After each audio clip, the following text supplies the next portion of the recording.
Good evening, everyone. Hooray, hooray. It is Q&A day, Luttrell. Thank you very much, as always, with getting us started. Welcome to the Chiefs Digest live stream Q&A with yours truly, Matt Derrick.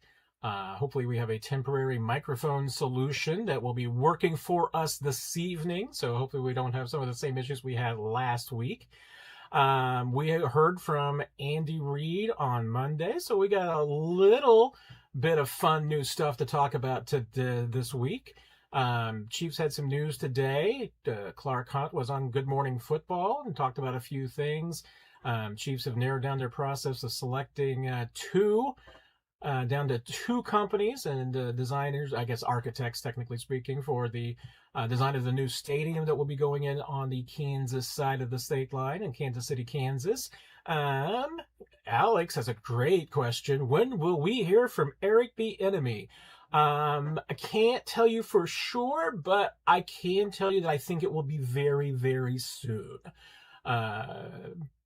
Maybe even Wednesday soon. We'll see. But don't hold me to it, but it should be happening here pretty soon. So I think we will hear from Eric Bieniemy. Like I said, I'm hoping this week, but we'll see how everything goes. I think travel was a little bit of the question about when EB was going to be in Kansas City next, and they were going to set up a conversation with him.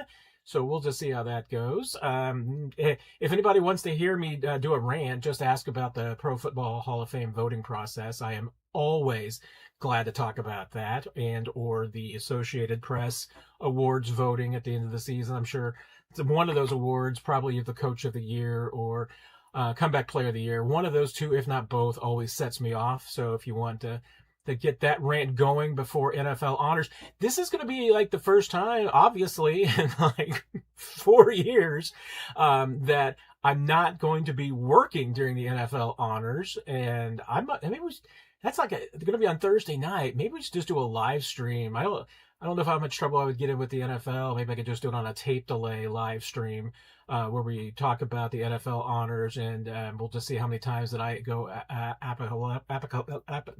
apocalyptic on the whole process. You never know with me.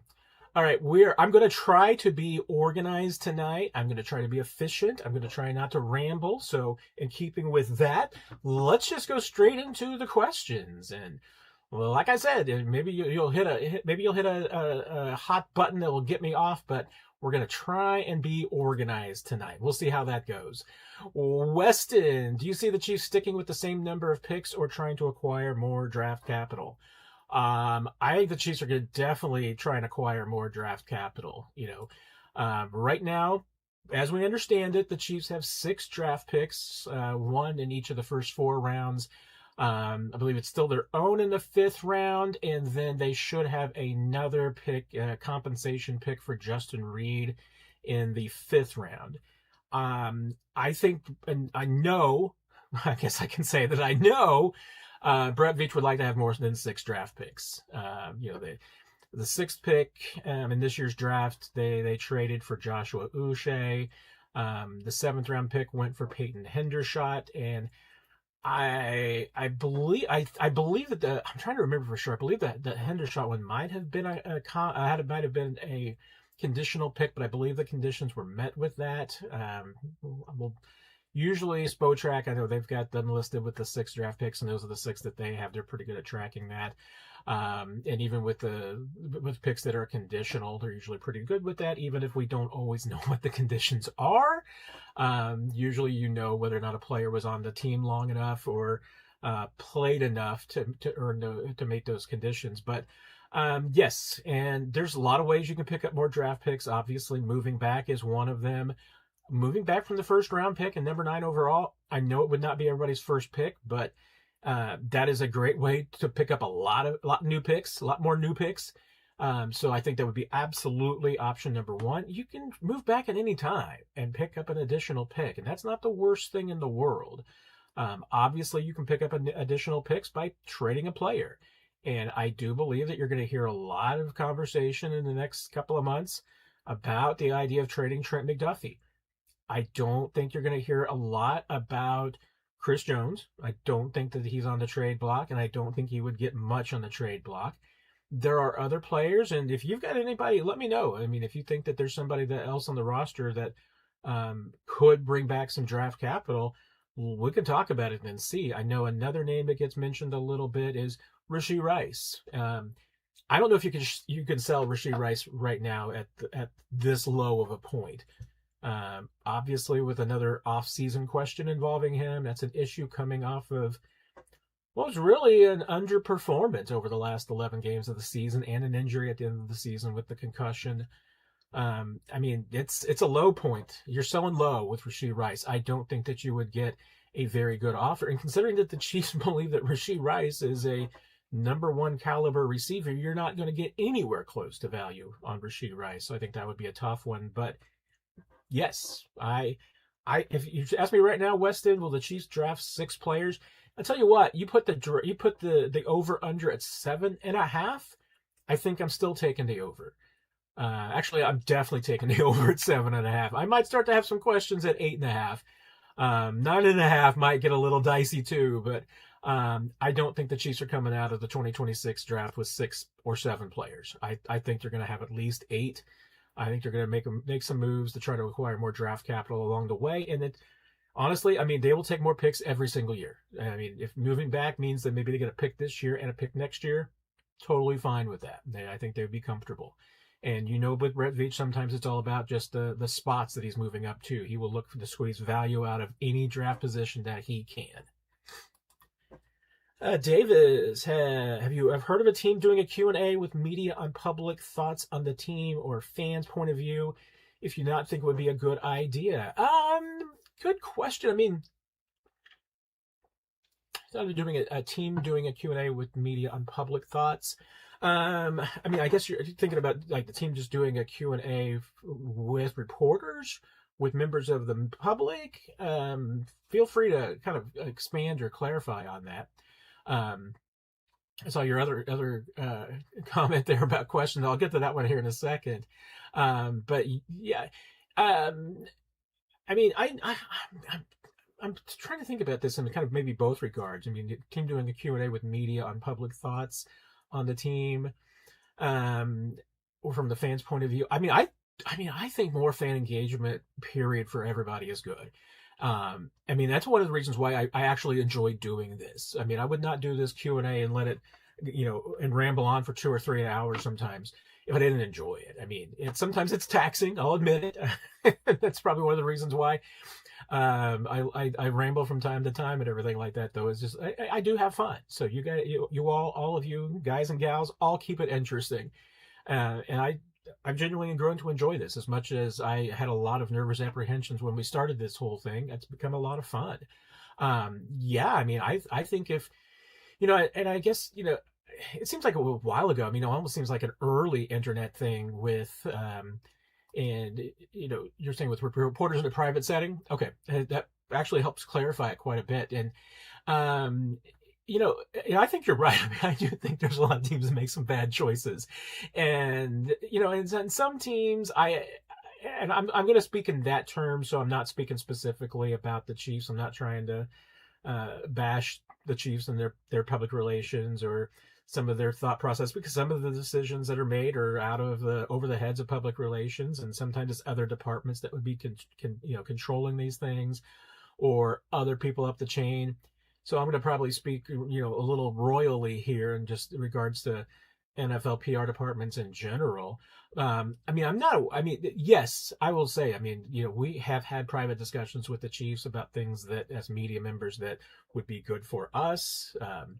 We've had conversations. And I'll give the Chiefs credit. We the last couple of years have had a casual dinner at training camp that we talk about these things and what issues and everything like that. And I mean, hey, do we all agree on what comes out of these? No, I mean, that's not always the case, but I think that some teams absolutely do, and are proactive in this and do a pretty good job of that. Others probably could do more. Yeah, I don't think there's any doubt. I mean, there are some teams that I think just do what they do, and they're not really concerned about what the media needs are or the fan needs are. And I'll admit, I mean, it's becoming concerning and bothersome and troublesome to me, because I think that you're just going to, unfortunately, the more and more NFL teams that reserve more and more of their access to their players to their own media and not as much to external media, you're just going to get the whitewash polished version of everything. And I mean, I know that there are NFL PR types that would love to just have no media access, that everything would come out from the team's own media. And hey, 65 Toss Power Trap does some great work. They're not going to do a whole lot of work that's critical of the team. They're not going to do anything that casts anybody in too bad of a light. So, there's going to be things that you're just not going to hear about. I mean, if there's a player that's not going to be available, why they're not going to be available, or why they're hurt, or there's an off-the-field issue or anything like that, you're not going to hear that from team media. So that bothers me, Kenneth, but I think most NFL teams do try their best. Like I said, I don't always agree with some of the decisions that teams make, but at least what we have, I guess, is preferable than the alternative, which is this, that more and more teams will go to serving as their own media providers and just have access to players and coaches more so to their own in-house internal media and less to external media. And that I don't think that's good for anybody, but that probably is the world in which we are headed. So, you say you always ask good questions at press conference. I appreciate that. How much work or thought do you put into questions? I mean, I think all of us that ask questions, for the most part, try to put a lot of work into them as far as what we ask. I have, on occasion, if there's a question that I've had that I think is controversial, or at least I don't like for my questions, even if I'm asking about a tough subject, I don't want any of my conversations to be adversarial. That's not what I'm trying to go for. I'm trying to get information. And with some of these types, I mean, with the coaches, we only get press conferences. With the players, I can usually still, with most of them, walk into the locker room and ask them a question. So, if I need further questions, or there's a question that I don't want to ask in front of all of the microphones and the cameras, and I want it to be something that's for just something I'm working on, or I want the player to feel, ability to speak more openly, you'll do it that way. But, yeah, I mean, like, for instance, I'll let's say yesterday, I mean, I put together about half dozen questions that I had for Andy Reid yesterday in the press conference. There was a few of them that were asked before I was called upon. So that's usually why I try to always have at least a half dozen questions that I want to ask in these scenarios, so that if somebody else has the same questions that I do, that we can move on to something else and we're not just rehashing a different topic. So there's probably times I probably should put more time into my questions, Kenneth, than I do, probably, so they would come out better. But, and like I said, I'm not afraid to call a colleague if I've got a question that I'm like, hey, is this the right tone? Do you think I'm going to get a productive answer here? Because I'm not trying to be a jerk. I'm not trying to be, even if it's, like I said, even if it's a question that I know that the coach doesn't want it, I'm trying to ask the question in a way that'll get an answer and not just get a shutdown. So that's usually it can be different. There are situations where you can't avoid it. I mean, you're going to have to ask a tough question bluntly. And again, I mean, I always feel like that there's a rhythm to press conferences and interviews as far as, when you ask tough questions. I mean, I'm honestly a big proponent in the fact that if you've got a player who is in a difficult situation or addressing something difficult, you're usually not in the best situation to just ask it straight off. You're usually better to lead up to it and ask it in the right tone. I mean, it's just like, hey, if you're going through a tough time, you want, your boss, come in front of you and just say, hey, what the F is going on? Or would just be like, hey, everything going okay? What's on your mind? Be more casual. And then, I feel like there's a structure to conversations. When you're talking to your own friends, you don't necessarily just ask the toughest question that you got right out of the box. There's usually a build up to it. So, I mean, at least that's my process on it. And yeah, I mean, like I said, I know that there have been times that I've opened up and I think, for instance, the one I can think of the most recent, I think it was the Rashee Rice at training camp, and I think it was that one that I purposely asked the first question because it was just going to be, hey, how are things going at camp? Are you getting situated? What's going on? Just because it was like, rather than just straight jumping into the legal issues, it's like, let him settle in here. Let him get, into a situation. I'll do that. I'll try to do that usually with also people who haven't done a lot of press conferences, just so that they can kind of get into a rhythm. There's always going to be some soft questions that I've got at some time that for somebody.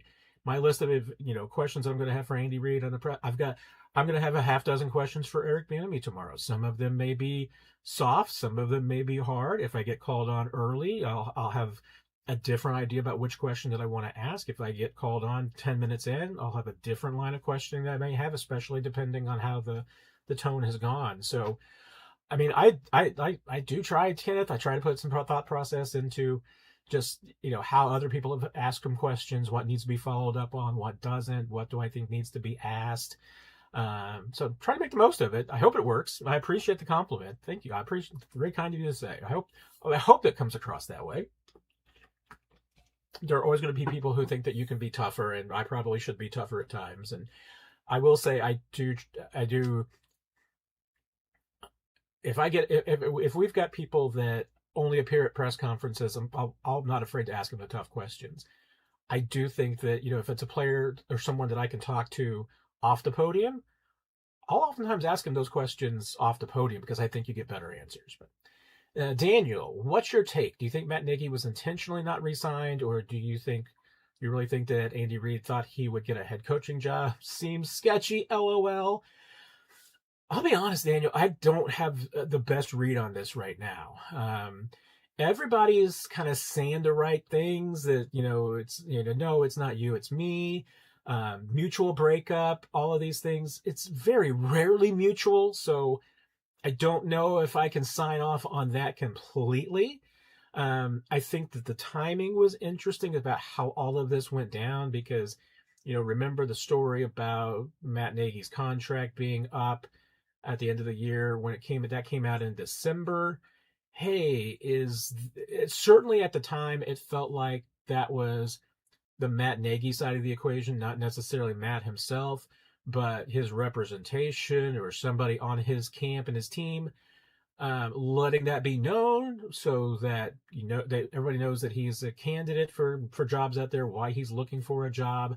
The fact that it was kind of out there early on that he would, either as a head coach or an offensive coordinator that could kind of get away from Andy and do his own thing. There was a lot of speculation into that. We didn't really have anybody's name attached to that, but the fact that speculation was out there, usually there's an informed speculation to that.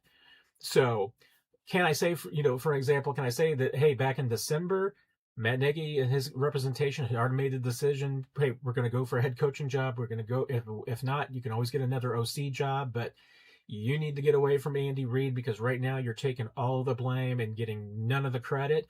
So it's not a good place for you. Could have been the case. Could Andy Reid have gone to Matt and said, you know what, Matt, we are going to make some changes at the end of the season? That seems less likely to me simply because I don't think that Andy Reid would want Matt Nagy at some point like that to just know that he's a lame duck. I don't think he wants his coaches or his players to realize that or know that or be told that. Sometimes might figure it out on their own. Maybe Matt Nagy did figure that out on his own. Maybe he felt that was the direction that things were going. I do know that everybody, I think, both in Matt Nagy's camp and the Chiefs camp, certainly thought he was getting the Tennessee job. And that was really surprising. And Steeman, I see your questions about that. So, Titans would hire Nagy, Raiders wouldn't hire Dable, but Titans would hire Dable. Andy trying to sugarcoat Nagy on presser. That's been kind of a conversation I've had the last couple of days with people was, hey, what was the purpose of Andy Reid's press conference and Zoom on Monday? Was it really to introduce Eric Bieniemy, or was it to try and, campaign a little bit for Matt Nagy? And I think both. I went back to look and see if he had done that kind of a press conference when Bieniemy left and Matt Nagy took over. And he did. And now, granted, they played in the Super Bowl that year. So his next media appearance was like, what, 17 days later, maybe less than that. It could have been just like 15 days later at the it was about that time though at the combine. So there wasn't really a whole lot of time between the Super Bowl and his combine press conference. So that's the reason why one wasn't done then. This makes a lot more sense in that regard. But it certainly seemed both ways. And I am curious, Steeman, about what the Raiders are doing, because Dable certainly, by all accounts, looked like he wanted that job and was campaigning for that job. If the Raiders hire someone from the Seahawks or off the Patriots staff, I'll completely understand. But the fact that, and like I said, I mean, I did get a sense after a while with all the candidates and the second interviews that the Titans were going through was like that Nagy was a stalking horse. He was the guy that they would absolutely hire if they couldn't find somebody that they liked better. And apparently they liked Robert Saleh better. I'm still not sure that's a great choice, but we'll see how it works out for them. The fact that Dable seemed to want that job. And that's kind of, I mean, right now there's 3 teams that don't have a head coach. It's the Raiders, the Browns, and the Cardinals. And to be honest, I mean, and I think I would throw Tennessee into that conversation, although I like Tennessee as a situation better because of Mike Borgonzi. That's maybe a little bit of my experience with Borgonzi coloring that situation, because that's also a team with an ownership issue. And I'm working on it. I am going to have my writing down my 8 franchises that don't know what they're doing. And the Titans are a bubble one, because I think that they're doing a lot of things right. But the problem that they have is that they still have an ownership that doesn't get it and doesn't do things the right way. And you've seen in Buffalo why they're going to certainly get an honorable mention, because Terry Pegula looks just absolutely lost right now as a owner that understands how to run a team. But if the Raiders, if you got a coach like Dable, like Ryan Dable, that wants the job, I mean, you've got to have a really really good candidate now to hire over him, because that just seems like a bad decision. But I don't think there's any doubt. I mean, Andy, whether that Zoom on Monday was purposefully just for Eric Bieniemy and a side part of it was boosting Matt Nagy, it's a fine line between it being a Matt Nagy, hey, let's get him a job, and oh, by the way, let's boost up Eric Bieniemy. I felt it was more pro EB than pro Nagy. I thought that this was more of Andy trying to maybe get everybody excited about EB coming back. He certainly acted excited. I mean, that was more energetic than I've seen Andy Reid in months, so he certainly seemed to be having a good time on Monday. Great sign, I think, if you're a Chiefs fan, that your head coach was pretty fired up. But how much of that was just to help out Matt Nagy?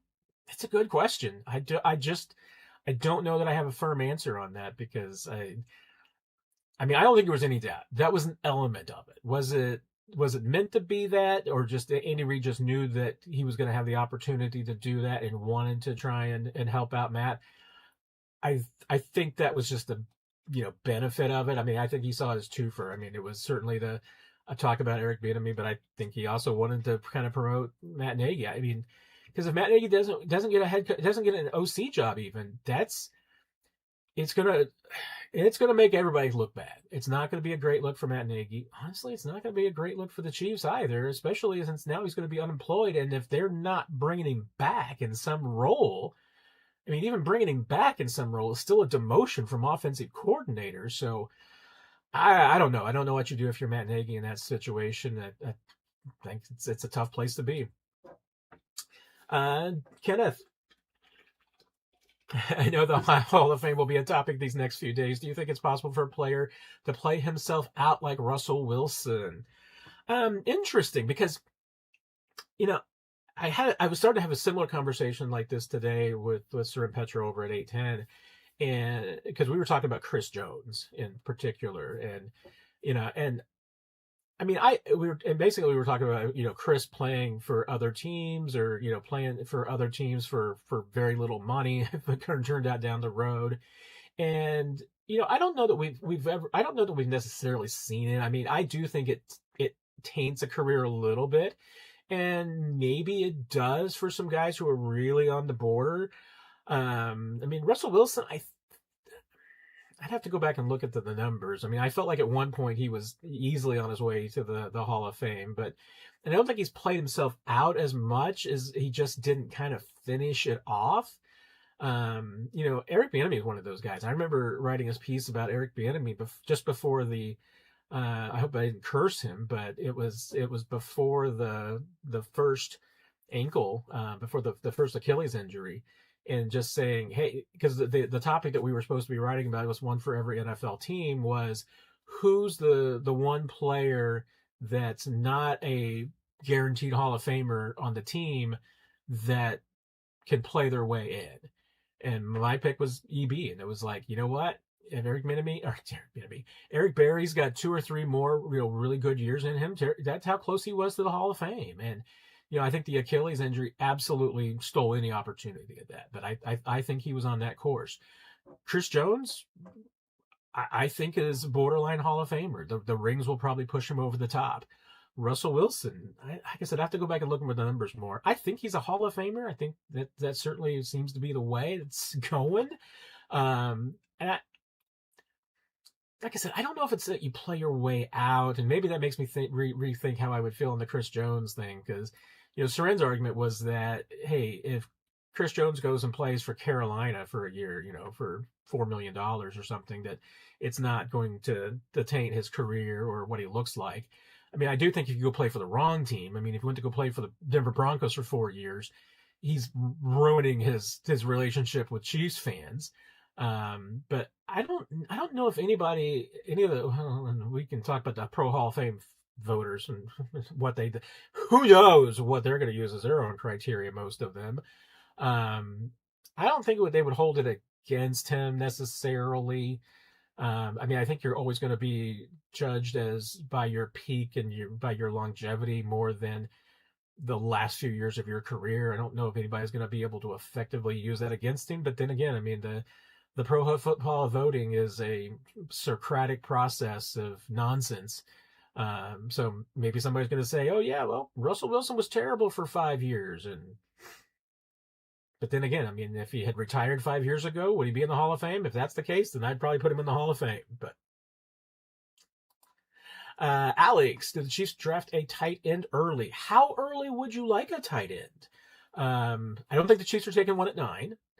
I really haven't seen anybody that's advocating that any of the tight ends in this year's draft are worthy of being top 10, top 15, first round grades or anything.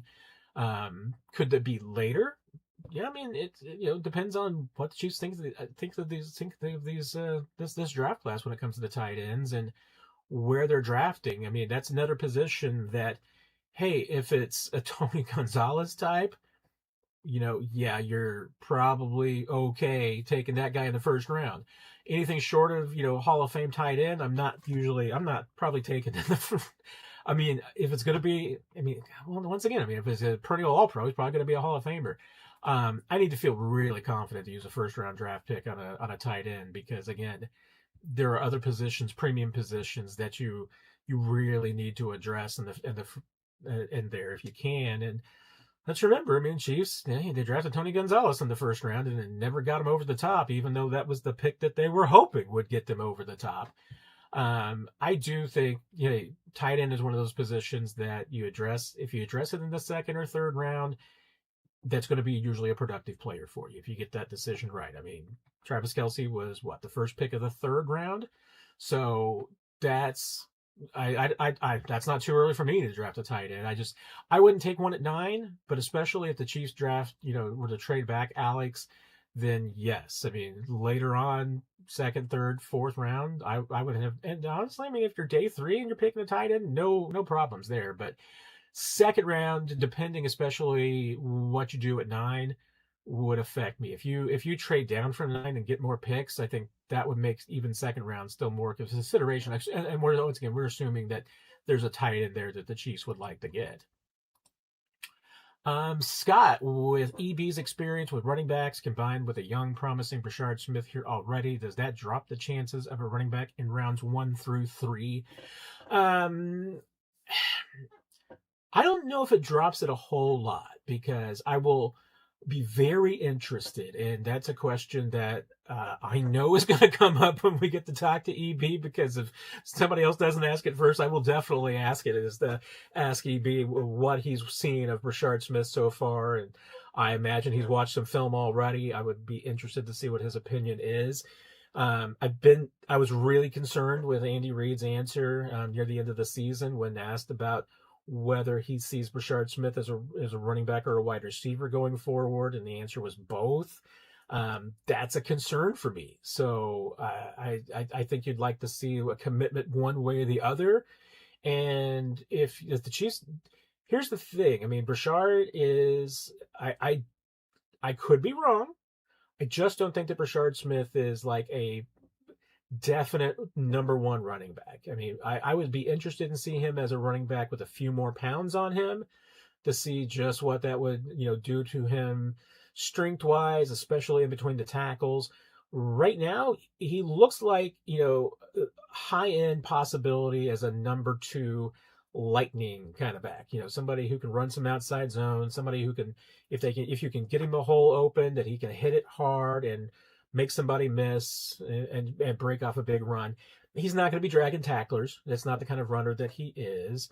But could he be paired with someone who's a little bit more thunder? Yeah, I could definitely see that. I mean, I'm not thinking that Brashard Smith is a 1,200-yard running back, and especially where you took him in the draft, that's a hard, prediction to make. But could he be a 600-yard running back that you could pair with a 1,000 or an 1,100-yard running back?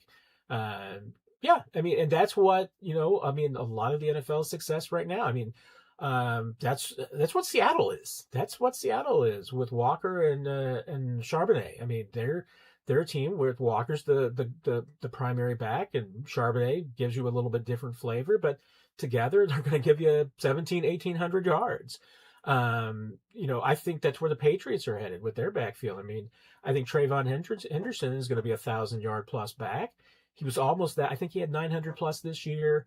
And then Ramondre Stevenson. I mean, and he's had some of his own issues, but you put those two guys together, and you got like I think a 1,600-yard running back. I mean, that's where, as a playoff team, that's what you need to get out of your top 2 guys. So could Brashard be that guy? Maybe. Do the Chiefs have a number 1 running back right now? No. And the only way that I think the only thing that would, to me, reduce the chances significantly of the Chiefs taking a running back in the first 2 days of the draft would be if they sign a veteran running back, whether they get one of these guys that we're talking about right now. Kenneth Walker would be a free agent. I imagine the Seahawks are going to try and ink him up. Breece Hall looks like he's certainly going to be on the free agent market. There's a handful of others. I mean, I think there's going to be about 6 to 8 free agent running backs, maybe more, that I honestly think could come in and, be the number 1 running back in a committee, running back by committee, that could get you 1,600 yards. So, I mean, Brashard, could he be a piece of that? Yes, I think you pair him with the right running back. But again, and I mean, I would not take a running back 9. I know. I mean, and maybe the Chiefs will. I can't say that that they wouldn't. But that's just with the other needs, especially that the Chiefs have, that would be a tough one for me. But 2nd or 3rd round, different story. So I don't think but to your point, Scott, I don't think, to me, the needle as far as chances go hasn't moved yet. I would still think that even with EB coming in, I think you're still looking to upgrade the talent in that running back room. But one of the great things about having EB coming in is that you can expect to get more. You should be getting more out of that running back room. Thanks for the super chat as always. And if I hadn't mentioned it and reminded everybody, you get the super chat when I do notice it. Unless you're like Jesus and I just never see it, you do move to the front of the line. So thank you, Scott. I truly appreciate that. Sean, Matt, how bad is the Chiefs cap space going into next year? And Good question, because it's always a little bit who do you ask and which calculator are you looking at? I did see one of the lists today that had the Chiefs at the worst available cap space for 2026 right now, but 55 million over the cap. I have not looked at over the cap in the Spotrac today. Those can almost change on a daily basis, it feels like, with more information. What do they have? Where do they have the Chiefs right now? Over the cap has the Chiefs at 62 million over the cap. Spotrac, what's their number? I mean, the short answer here is bad, because even right now, even though both those sources both have the Chiefs as the least cap space in the league. And where are they? They are 56.5 million, and that's actually on the top 51. Well, that's the most important right now, and that's the other thing you could be looking at. You can't be looking at different metrics, whether it's the full 90 or the top 51. Top 51 kicks in at the beginning of the new league year in mid-March, so that's the one that you have to be under right now. Over Spotrac has them at 56.5 million over the cap, so 55 to 60 million over the cap is about what you're talking about right now. Now, follow-up question, how do you get under that? Well, remember, Patrick Mahomes has a $78 million cap hit, so you can restructure that and get almost all the way home. You can restructure Chris Jones and get the rest of the way, although I would say that your two most immediate, you can restructure Patrick Mahomes' contract, and you can walk away from Jawaan Taylor, and you've cleared all that cap space. You're now going to have a positive cap space just walking on Jawaan Taylor, which the Chiefs are going to do, and restructuring Mahomes. You still have more work to do to get more space carved out, but you can do your heavy lifting that way, and moving around Chris Jones's money. Again, it pushes money into the future, but it can free up some money immediately. So I mean, I'm not terribly concerned. I mean, yes, the Chiefs are strapped for cap space, and they're going to be strapped for cap space the rest of Patrick Mahomes' career. But there are things that they can do. Chris, Matt, how do you rate a draft prospect? What process do you use? Very good question, Chris. And I'll be honest, I mean, there are people out there who do such an incredible job with draft research that I lean on them for a lot, which is why, I mean, I can watch film, and I can look at the numbers from the combine. I can see what happens at the combine, and I can come up with some, general feelings and everything like that. But especially when it comes to, I mean, I'm never going to have the time, the knowledge base, or the resources to be able to rank 300 players and, tell you which ones I think are first, second, third, fourth, seventh round undrafted guys. I mean, there are resources I absolutely lean on. So Dane Brugler is one of them. I love the work that Ryan Tracy does with his metrics. I think those are really useful to me. My colleague Nick Jacobs, has done his draft board in the past, and last year, he won a national contest with, like, what was it, 2,000 other people that were draft experts around the country that were entered in that were media types and all others, and he won that for the most accurate first round draft. That was really impressive. Was really proud of him for that. So those are, three people in particular that I pay a lot of attention to when I am looking at draft prospects, and I'm thinking, what kind of players can these be? I mean, I usually think I feel like a pretty balanced approach, Chris. And some of it I've picked up from just, I think, watching Brett Veach and the way he goes about things. So production is a big one for me. If you're a wide receiver and, you've never had more than 800 yards in a season, I'm going to have some questions. I'm going to have some concerns. I want to see, hey, I'll admit, I mean, like with Omar Norman Lott, I had questions about him coming in and about what kind of full-time defensive tackle he can be, since he never played more than about 240 snaps in college. That was a concern for me. I mean, that workload is a question, because I do have concerns about, pitch counts, if you will, and snap counts in particular. I mean, you talk about it in baseball. I don't think it's entirely different in football either. And the expectation about what you can get from a player when you're going to be taking their snaps up from 240 to 500 to 750. And even more so now that, like an Norman Lott's going to be coming off 73 snaps last year. What's he going to be in 2026? I mean, I'm not banking a lot. I mean, I'm thinking, hey, if he's a really good part-time resource for you the next year, that's going to be great. And Missouri 19, Brandon Thorne, there's another really good one. There's a lot of them out there, but Brandon is another really good source too. Matt Miller, I probably should have mentioned him. He's a really good source too. Always enjoyed his work, and obviously now that he's ESPN, it's really recognition for the work that he's done over the years. So I do. I mean, those folks who spend so much time and spend their entire year round on the draft, they know their stuff, and so that helps make people like me look a lot smarter. But like I said, I feel like it's pretty balanced. I mean, I will watch players' film. I look at the numbers. I do think stats matter, and I do think productivity matters. I do think that combine numbers matter. I don't. There's not any one of them though that I'm just going to be like, okay, well, hey,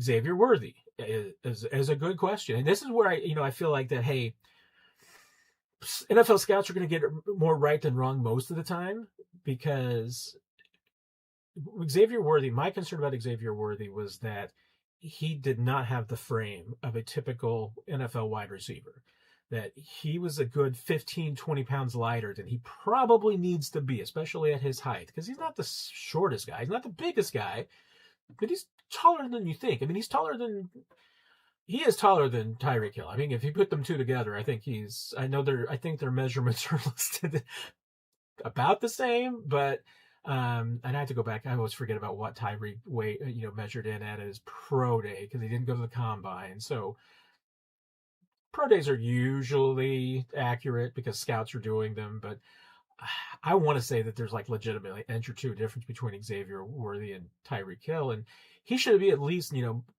Tyreek Hill thickness and heaviness and everything. So I was concerned about that. Everything else looked great. The speed was great. The combine time it didn't impress me as much, because I did know and heard that he was really trying to set the record at the combine. So he got himself into shape for that, for running the 40. Well, that's not what you get yourself in shape for doing in the NFL. So I was like, okay, he's fast. I just don't know if he's that fast. He's going to be that fast going forward. But the size was an issue for me. Well, the Chiefs immediately after draft, when you say, hey, what about this kid's size? Why are you drafting him when he's maybe 10, 15 pounds lighter than maybe he needs to be to play this position? And they're like, hey, if you listen to the coaches at Texas, they'll tell you he's tough. I mean, he's like one of those, as they like to say, toughest guys on the team, pound for pound. That's what the scouting report on him was when the scouts talked to the coaches, and what they saw at Texas was that he was that tough. And I get with the injury this year, with the shoulder injury, I think that actually backs up the story, because one, rookie year, he was the only Chiefs receiver that made it through the entire year without an injury, in a year where everybody got hurt. Xavier Worthy was the only guy that didn't. And then in year two, he gets injured. He gets that shoulder injury, but he plays through it. I mean, granted, again, does a bigger receiver get that injury from running into Travis? Does he bounce off a little bit more? Maybe. I don't know. But I am very confident in saying that I think from what I saw this year, there's a lot of receivers who would not have been able to play through that and been as productive as Xavier was.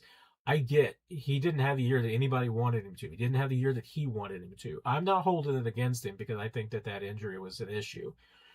So I said I wasn't going to wander, Chris. I did wander a little bit there. So, but that goes to my point about, hey, here's how I rate prospects. This is what I look for. I try to be pretty balanced.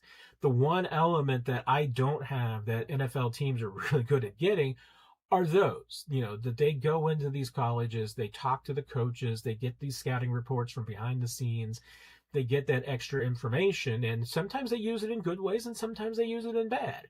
Sometimes they know things about red flags on players that should convince them to maybe not take a player, or not take them at that spot, but they do anyway.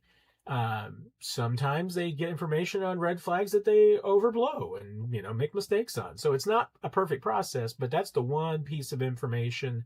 I use like 3 pieces of information, the film, the production, the combine. They get that interview aspect, and they get that those coaches and scouting reports from behind the scene. That makes a difference. And so that's why I think that sometimes we're going to be off, and just outside observers are going to be off, and teams are going to get some things right. And sometimes maybe teams just make the bad decisions too.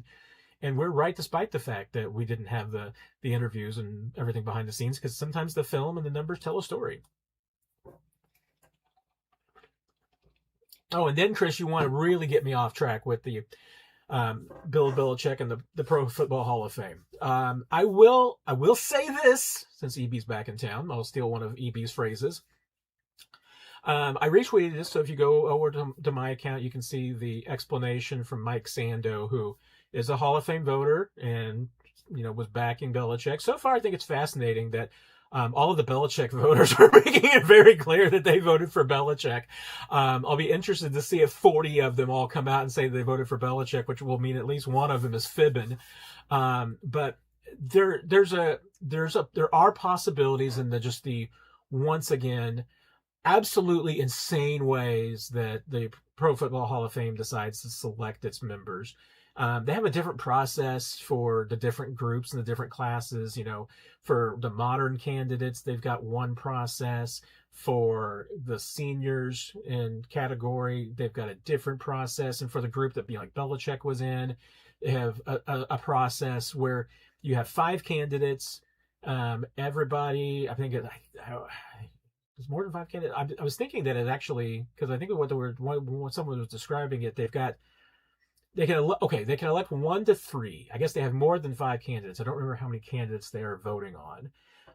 But everyone gets 5 votes. So there's 250 votes for all these candidates to get at least no more than 50 votes. So, you got, and you're voting on this group, and whoever gets the most votes is definitely in. And then whomever also gets at least 40 of the 50 possible votes gets in. But, hey, things can happen. People will make decisions and strategic decisions and game this out and be like, wait a minute. Hey, Belichick's going to get in, but this guy might not get in if he doesn't get enough votes. So I'm going to vote for this guy, even, rather than Belichick, because there's going to be enough people to vote for Belichick. So maybe a handful of people did that. Could be a handful of people that didn't vote for him for Spygate. And and once again, I will say this. I don't really like Bill Belichick. I don't know if he's a nice guy or not. I don't know if he's a nice dude or not. I know he's cranky. I know he's a historian of the game, and I really respect that. And when he's talking about football, I really enjoy listening to him talk about football. I haven't always enjoyed the way that he treats people and the way that he has treated media and answering questions. Sometimes he's been a bit prickly, and sometimes he's been a jerk, and sometimes he's been a nice dude. He can be across the board with that. I don't like Spygate. I think he absolutely was aware that there was some shenanigans going on there and allowed it to happen and participated in it. I think he was absolutely aware of a few other things over his career where there was some bending of the rules, and I think he was okay with it and didn't do anything about it.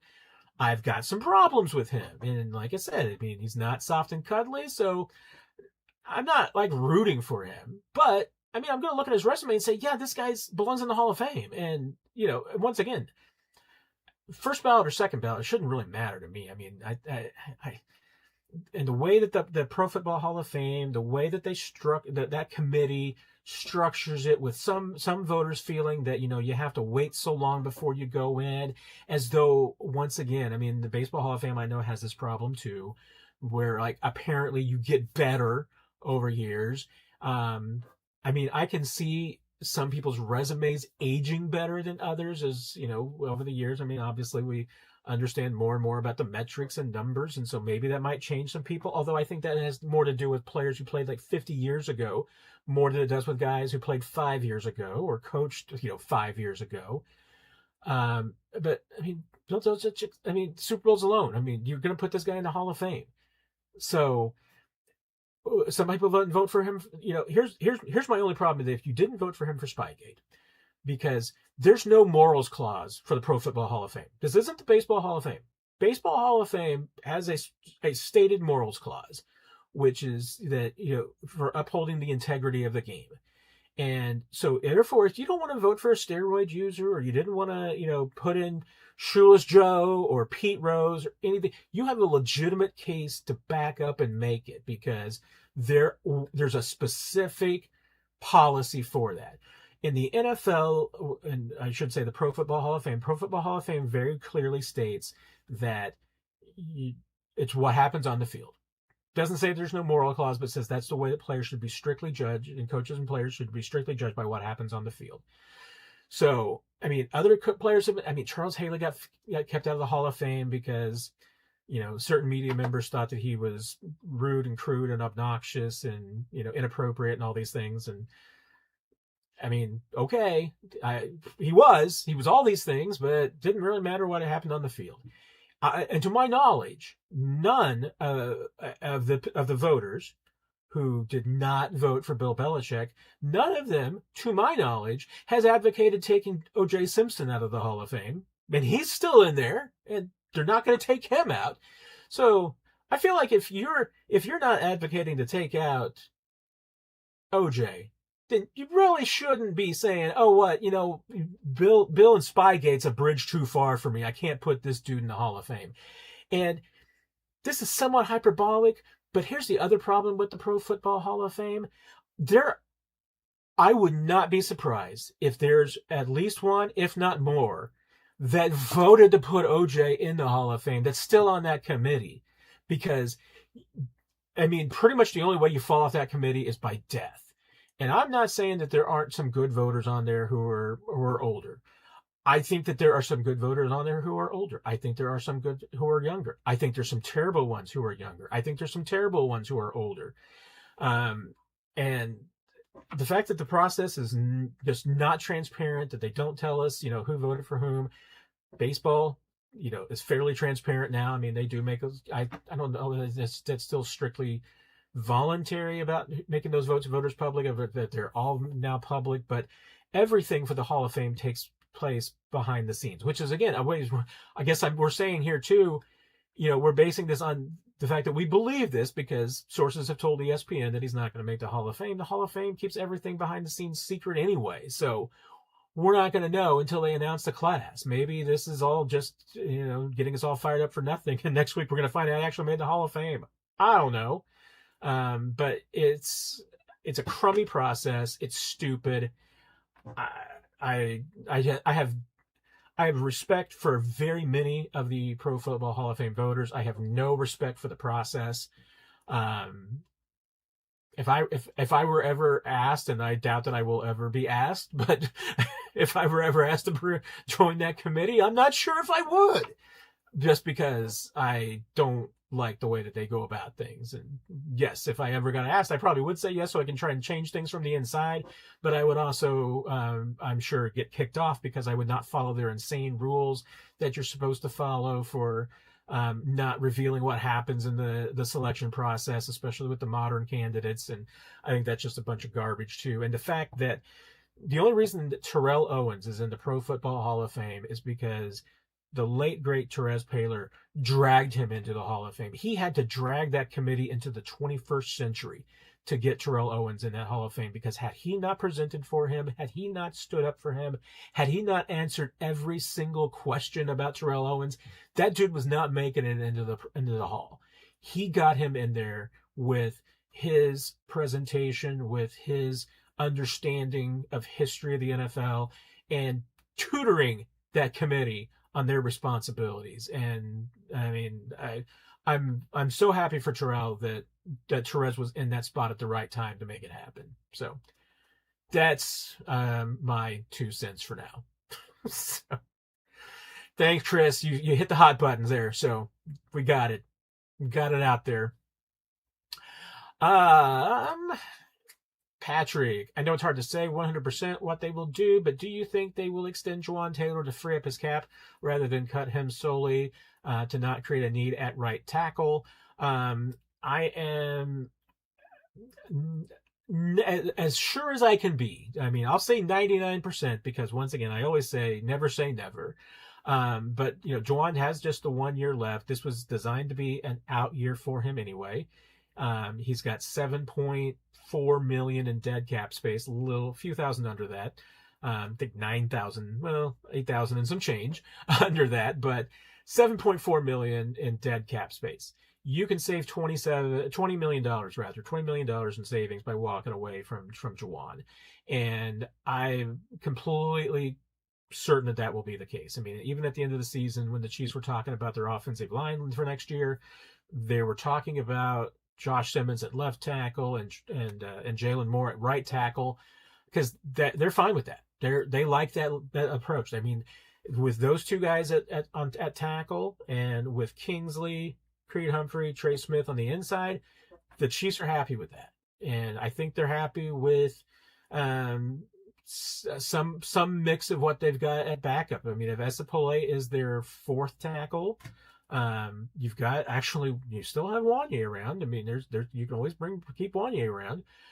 So he's in the mix. If True Godric is your fifth tackle, I mean, again, or your fourth tackle rather, then I mean the Chiefs are happy with that. I mean, they don't necessarily want those guys to be their starters for next year. They're not ready for that. But if those guys are your backups as your third and fourth tackles, the Chiefs are okay with that. But they're definitely okay with Jalen Moore at right tackle. So no, I really don't see it. I think even from talking to Jawaan at the end of the season, I got the sense that he was under the same feeling too, and the Chiefs they could have pushed it through, but they shut him down early, and I think that was part of the process, is that it was part of the moving on to find out what they've got for 2026 and to kind of move on. So yeah, I think it's as much of a done deal, Patrick, as there can be. So I think the Chiefs will be walking on from him.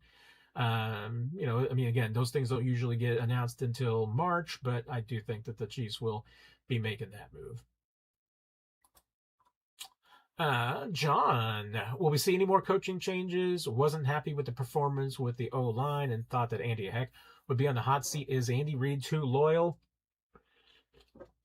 There are many critics who will say yes, John, that Andy Reid is too loyal and has made decisions maybe a year too late on some coaches in the past.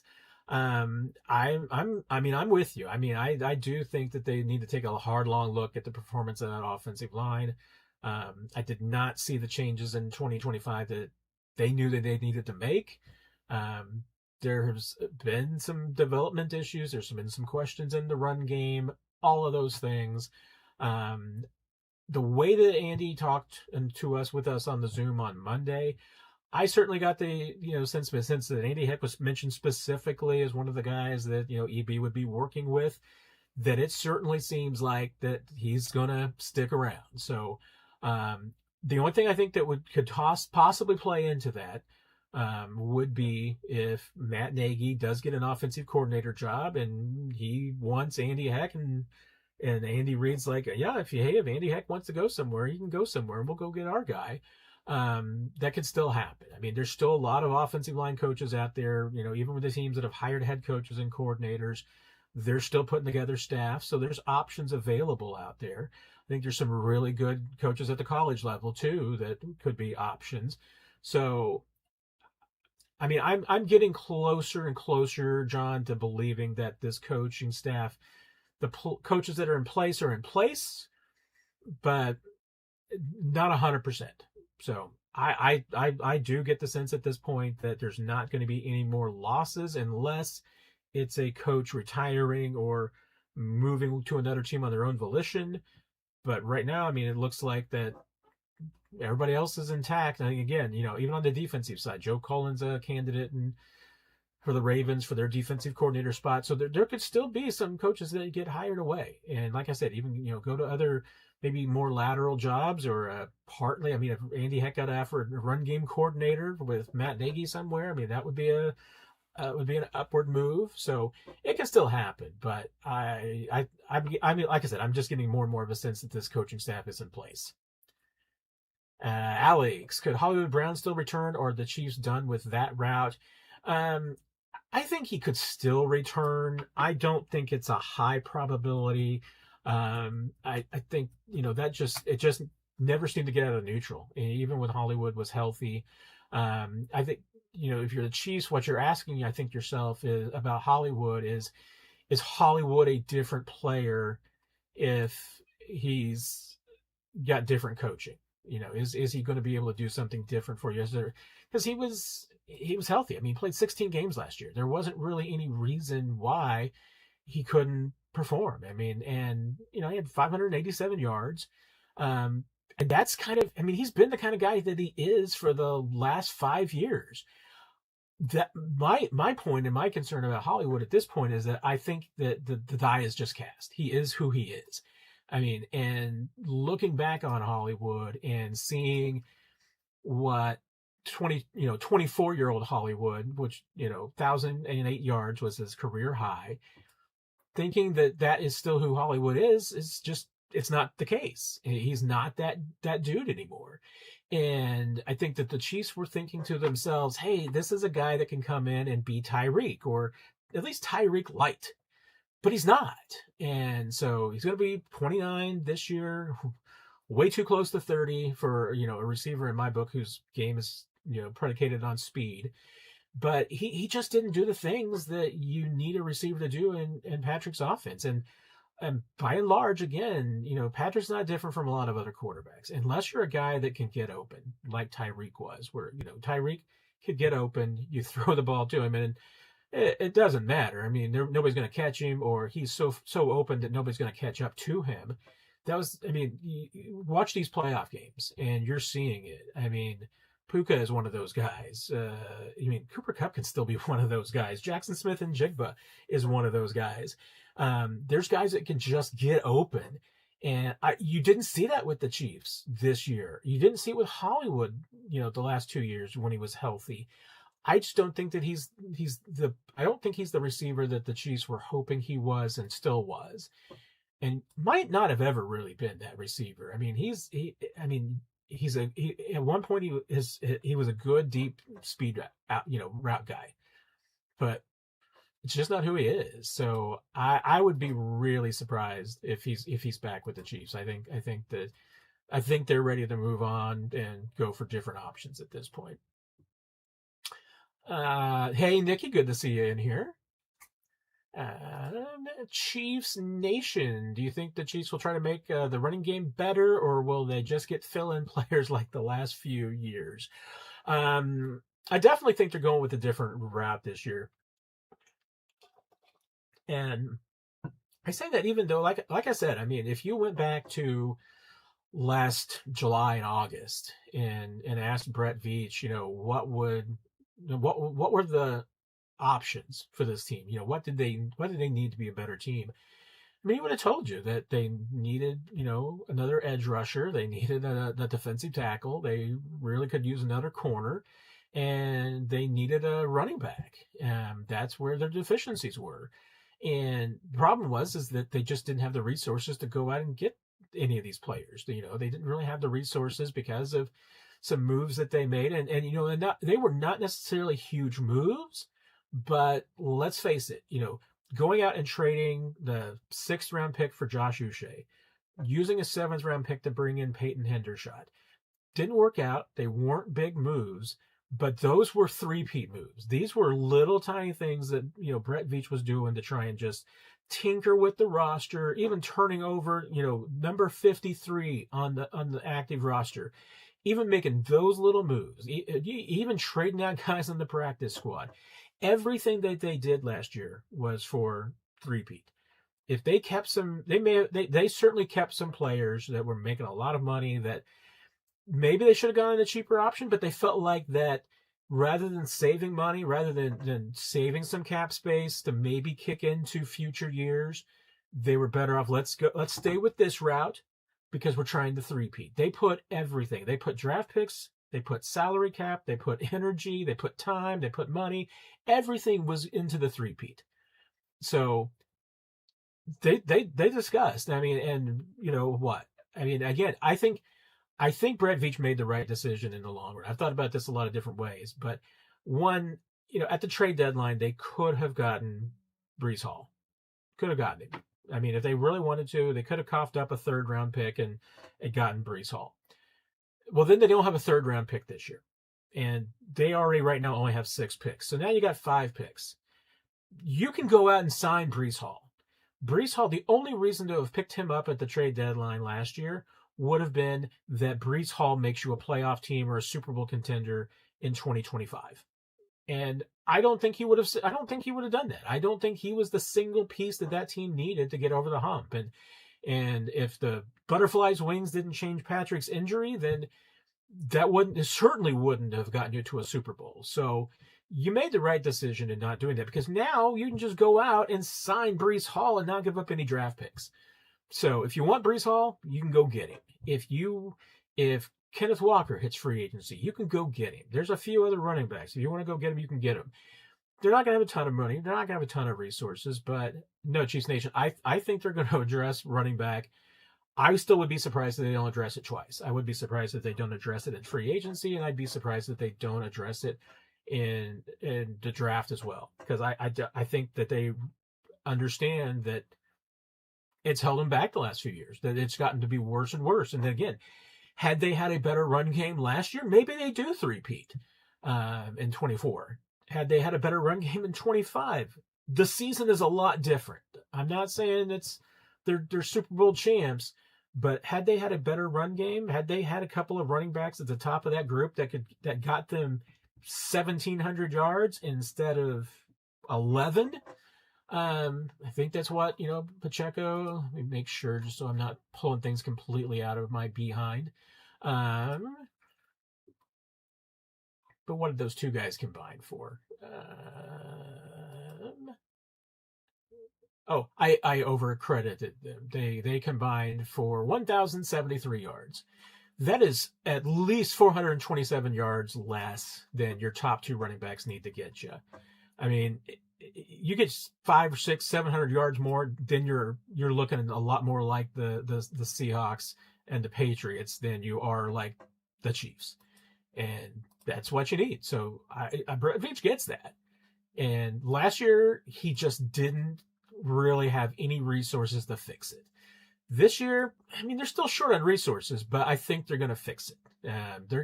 I think they're going to give EB what he needs to run the football.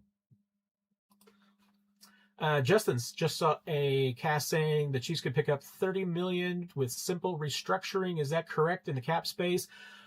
I mean, you could pick up more than $30 million in simple restructure with just Mahomes. So, I mean, I think you could probably have to crunch the numbers. You could probably almost pick up $30 million with Chris Jones. I mean, I don't think it's quite that far. I mean, like I was mentioning earlier, I mean, you just releasing Jawaan Taylor is going to really get you $20 million in cap savings. So, yeah, I mean, you could save up to $30 million on the cap with some simple restructures, like I said, with almost just Mahomes by himself. So, yeah, it's creating cap space isn't a problem. You're just kicking the can down the curb, and that's what you have to do. I mean, it's the NFL. I mean, yes, the Philadelphia Eagles do the same thing. The only difference is that the Eagles are already setting it up that they're going to take cap hits in 2031. The Chiefs are just kicking their can down the curb to 26 and 27 and 28. If that, I mean, really, they're going to be taking almost all of their dead cap money is going to be in 26 and 27. The Chiefs normally are not a big dead cap money team. Usually there's a team that's just got a lot of money and the players that are actually on their roster, but they're not usually a big dead cap problem.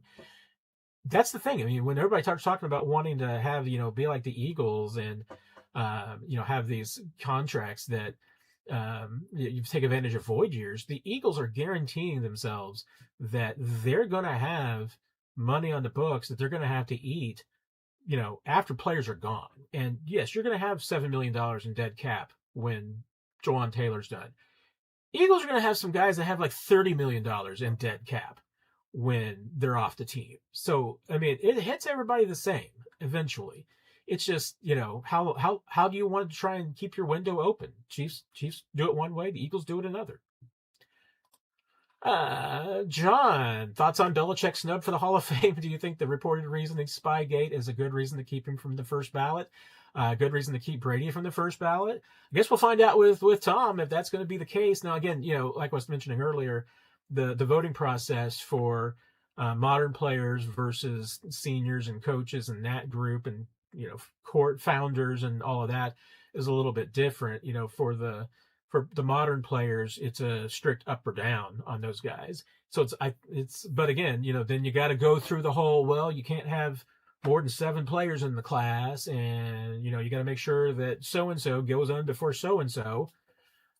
So Tom could always fall victim of that. But do I think Spygate? I mean, I don't really remember what I thought about Spygate at the time. There's probably some message boards out there I could go find with my opinions. I might have thought to myself and said to people, hey, yeah, you know what? Belichick should be banned from the game. I did think it was absolute legitimate cheating. And I mean, if the NFL decided to take away the Super Bowl from the Patriots, I wouldn't have had a problem with that. I mean, I think they did. I think they were guilty. I think they should have been punished a lot more than they were punished. I think Robert Kraft for sure should have been punished a lot more than they were. I think they were guilty in Deflategate. And there's probably some other incidents that we don't even know about. And I am certain but it's just an opinion. It's just an opinion. It is based on observation. It is an opinion. I have very little doubt that the Patriots absolutely abused the salary cap. And my evidence has always been that I need to know exactly how much the Kraft family paid for the Tom Brady t-shirts that were being sold at that stadium, at Gillette Stadium, that were Tom Brady's t-shirts. These weren't like team t-shirts. These weren't things that the team, these were team t-shirts, the TB12 t-shirts and brand that they bought from Tom Brady's company, from Tom Brady. It was probably an LLC of some sort, I'm sure, but bought from them. They probably spent like $20 million in those t-shirts. I don't know if they just gave them away to charity and shipped them overseas. I don't know if they gave them to Goodwill, whatever. They certainly never sold them all, because every time I was in Gillette Stadium, there were just absolutely thousands of these unsold t-shirts throughout the entire stadium. So are you telling me that, they weren't paying Tom Brady and buying t-shirts from him and then just parking them there? Like I said, I'm sure something got done with them original to regular, or maybe they got recycled. I don't know what you do with old t-shirts that nobody wants to buy. They did something to buy those t-shirts, though. So I'm sure they did all sorts of shenanigans. Is it enough to keep Kraft and Belichick and Brady out of the Hall of Fame? Once again, the Hall of Fame has no morals clause. You judge it only based on what happens on the field.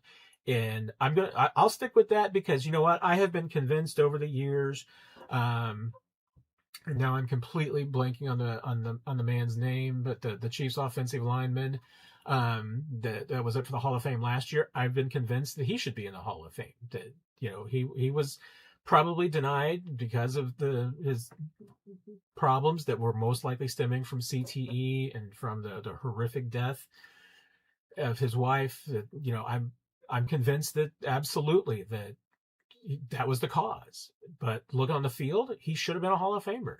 There were, and maybe these were the same voters. Could have been the same voters who were saying, "Hey, we're not going to put in." And somebody in the comments is probably going to remind me of the poor gentleman's name. I feel terrible that I'm blanking on it. It's my old age catching up with me and forgetting people's names. But he absolutely belonged in the Hall of Fame. And if it's the same people who are saying, well, we're not going to vote for this guy because he had CTE, so we're not going to vote for Bill Belichick because of Spygate. I mean, I'm not sure why you have a vote on the Pro Football Hall of Fame committee, because the Pro Football Hall of Fame specifically states that you're supposed to judge it based on what happened on the field. Nikki, what are your takes on the new head coach hires for each team? Ooh, I have not done that yet, Nikki. So that is a fun question. Now I just have to pull up that list of, so I can remember them all, because I am never going to remember the Heffley guy in Miami. That's one that's always going to escape me. And once again, I mean, when there's 8 of them that I have to keep track of now, and there's eventually going to be 11, it's too hard for me to remember, Nikki. Joe Brady, terrible. I mean, the Bills are saying that everything was Sean McDermott's problem. He was the cause, and his departure is the solution to every single problem that they have.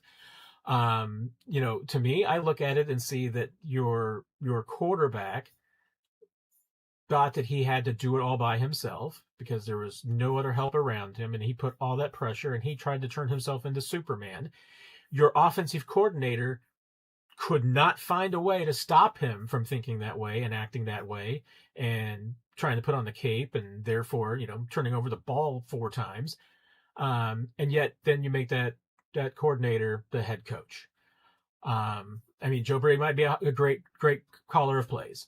Maybe he's fantastic. I don't think it was Sean McDermott that made Josh Allen make those mistakes. If anything, Sean McDermott was in charge of the Bills defense, and most of his time in Buffalo, they had a really good defense, and that's what you paid him to do. And I don't know if Joe Brady was bad offensive coordinator. They should have gone a different direction. I don't know. I just know that from what we saw, it doesn't make sense to make him the head coach after you just had a year where your offense just was not what it used to be. So I don't know. But then that Terry Pagula press conference was just about one of the most terrible debacles I've ever seen. So I'm fine with Kevin Stefanski going to Atlanta for a couple of reasons. One, I'm totally indifferent to Atlanta. I don't like nor do I hate the Falcons. They are there because you need some teams to for everybody else to play. You got to have 32 teams. I don't care about the Falcons. Totally indifferent to them. They could be great. They could be bad. The only thing I like to do, occasionally, is just make fun of the Falcons for signing and drafting all these quarterbacks.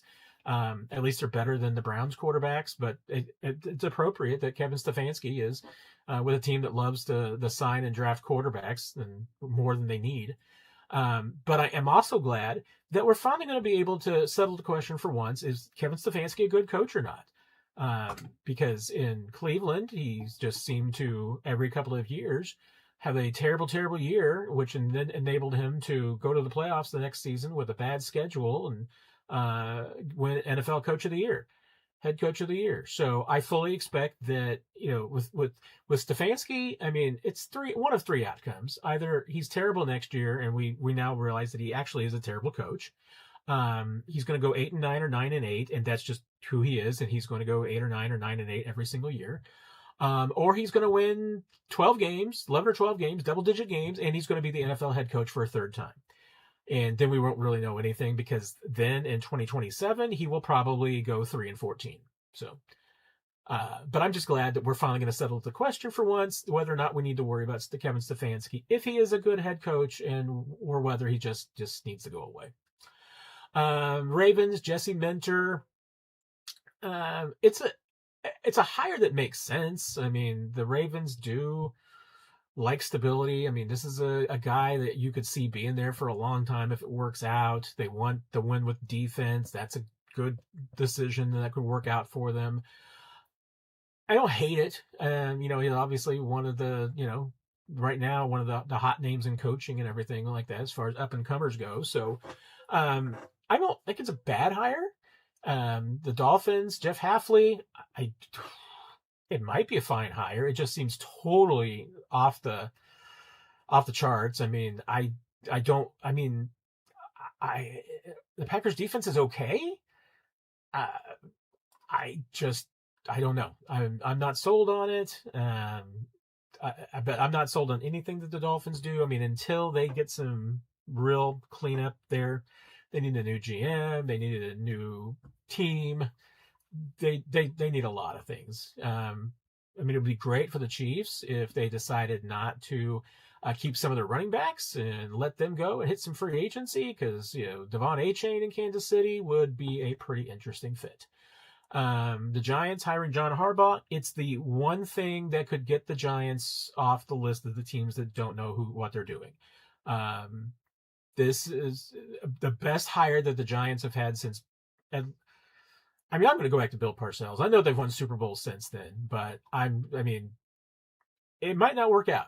It could very well. I mean, Harbaugh maybe he's just to the point where it's starting to go south for him. I mean, everybody hits the wall, so maybe that's what it is with Harbaugh. Maybe his CEO style is not going to fit well. But the Giants, they need a new culture. They need everything. They need a rebuilt organization. And if ownership stays out of the way, if he's able to eventually get the general manager that he needs, this could be the first step. But Harbaugh is one of the few coaches that I think could go to New York and clean house, clean up the culture, get them going in the right direction, and fix things. Steelers and Mike McCarthy, it's a fun story because, he's a local kid, grows up to become head coach of the Steelers for 3 years before he gets fired. Mike McCarthy's a fine coach. He's a fine coach. I don't even know what else to say. He's not a terrible coach. I don't think he's going to go out there and necessarily go 3-14, although this might be a roster that could, because I don't think it's as good of a roster as people think that it is. I think that Mike Tomlin has held that thing together with duct tape and baling wire for about 5 years, since they had to turn over in GM, and, they just have not been the same team. Do you think Mike McCarthy is going to go to the playoffs with any of the quarterbacks? Do you think Mike McCarthy's taken Mason Rudolph to the playoffs? I don't think so. Is Mike McCarthy taking a 49-year-old? No, I know he's not 49. He's closer to 84, though. But you think he's taken Russell Wilson or Aaron Rodgers at this point in their careers to playoffs? No. I think things could get really bad with the Steelers and McCarthy. He seems like a nice guy. It's a good, feel-good story, but no. And Tennessee, I still think Tennessee should have hired Matt Nagy. Maybe things will work out with Saleh. From the stories I heard with the Jets and things that were going on there, unless he learned some lessons from those. He made a lot of rookie head coach mistakes with the Jets, and it doesn't sound like he was the fresh air of culture that they needed. And the fact that the Titans blew out Mike Vrabel last year, and he's in the Super Bowl this year, pretty much tells you everything you need to know about the Titans. And I say that despite the fact that I like Brian Borgonzi. I respect Mike Borgonzi. I think Mike Borgonzi is going to be a really good GM. I think he's a really smart guy. He's really likable. I think he is a good GM, and in a good spot, he can absolutely get some things done. But I don't know. I wasn't real impressed with what happened with the Jets, and I'm just not sure if it's going to end well. Brian Daboll as offensive coordinator, it's a good first start. And if Robert Saleh is just like Brian, the offense is yours. I'll worry about the defense, and I'm not going to meddle with anything. Great. That's what he needs to do. I just don't know if that'll be the case. And your next question, Dickie, have you ever asked a question that made Andy or a player angry? Yes. I don't know if I think I may have talked about this before. Andy got really mad at me one day because I was freelancing for the Associated Press, because the great, legendary local AP sports writer Dave Scrutta, I believe he might have been bike riding across Iowa. So I was freelancing for the Associated Press that week, and the editor, because that was a week that I believe that the Cleveland baseball team officially changed their name to the Guardians, or announced they were changing their name to the Guardians. It was something in that regard, was like the big news of the day, was that they were doing the name change. And like I said, I don't remember what part, whether it was like they just announced it or I can't remember the process of how, which day of that story that it came down, but the editor in Chicago was like, hey, Andy Reid's talking today, so can you ask Andy Reid about that? And it was on a Zoom. And so, like, okay, your editor asked you to ask a question, you're going to ask the question. So I asked Andy about what he thought in regards to that, and I was obviously, as a Cleveland changing that baseball team changing their name, What did he feel about Kansas City and its name? And yeah, I was in the doghouse for a little while after that one. I mean, I've annoyed some players a couple of times. I know. I think the one I remember most, oddly enough, was like was nicest dude on the team. It was. I'm trying to remember. It was. I think it was I'm trying to remember which season it was. I want to say. I'm trying to remember for sure if it was. I don't know if it was Jerick McKinnon's last season, because I think his last season was when he had the surgery, the hernia surgery, sports hernia, and then was out. I think it was the season before where he wasn't getting a lot of playing time at the end of the season, and I asked him a question about that, and he just gave me a look as the answer, and then was like, moving on. I think he just even left at that for that point. I think it was the last question, and I was just like, "Hey, how do you feel about your usage right now and your playing time? And is there an issue there?" And he just gave me a look like, and that was it.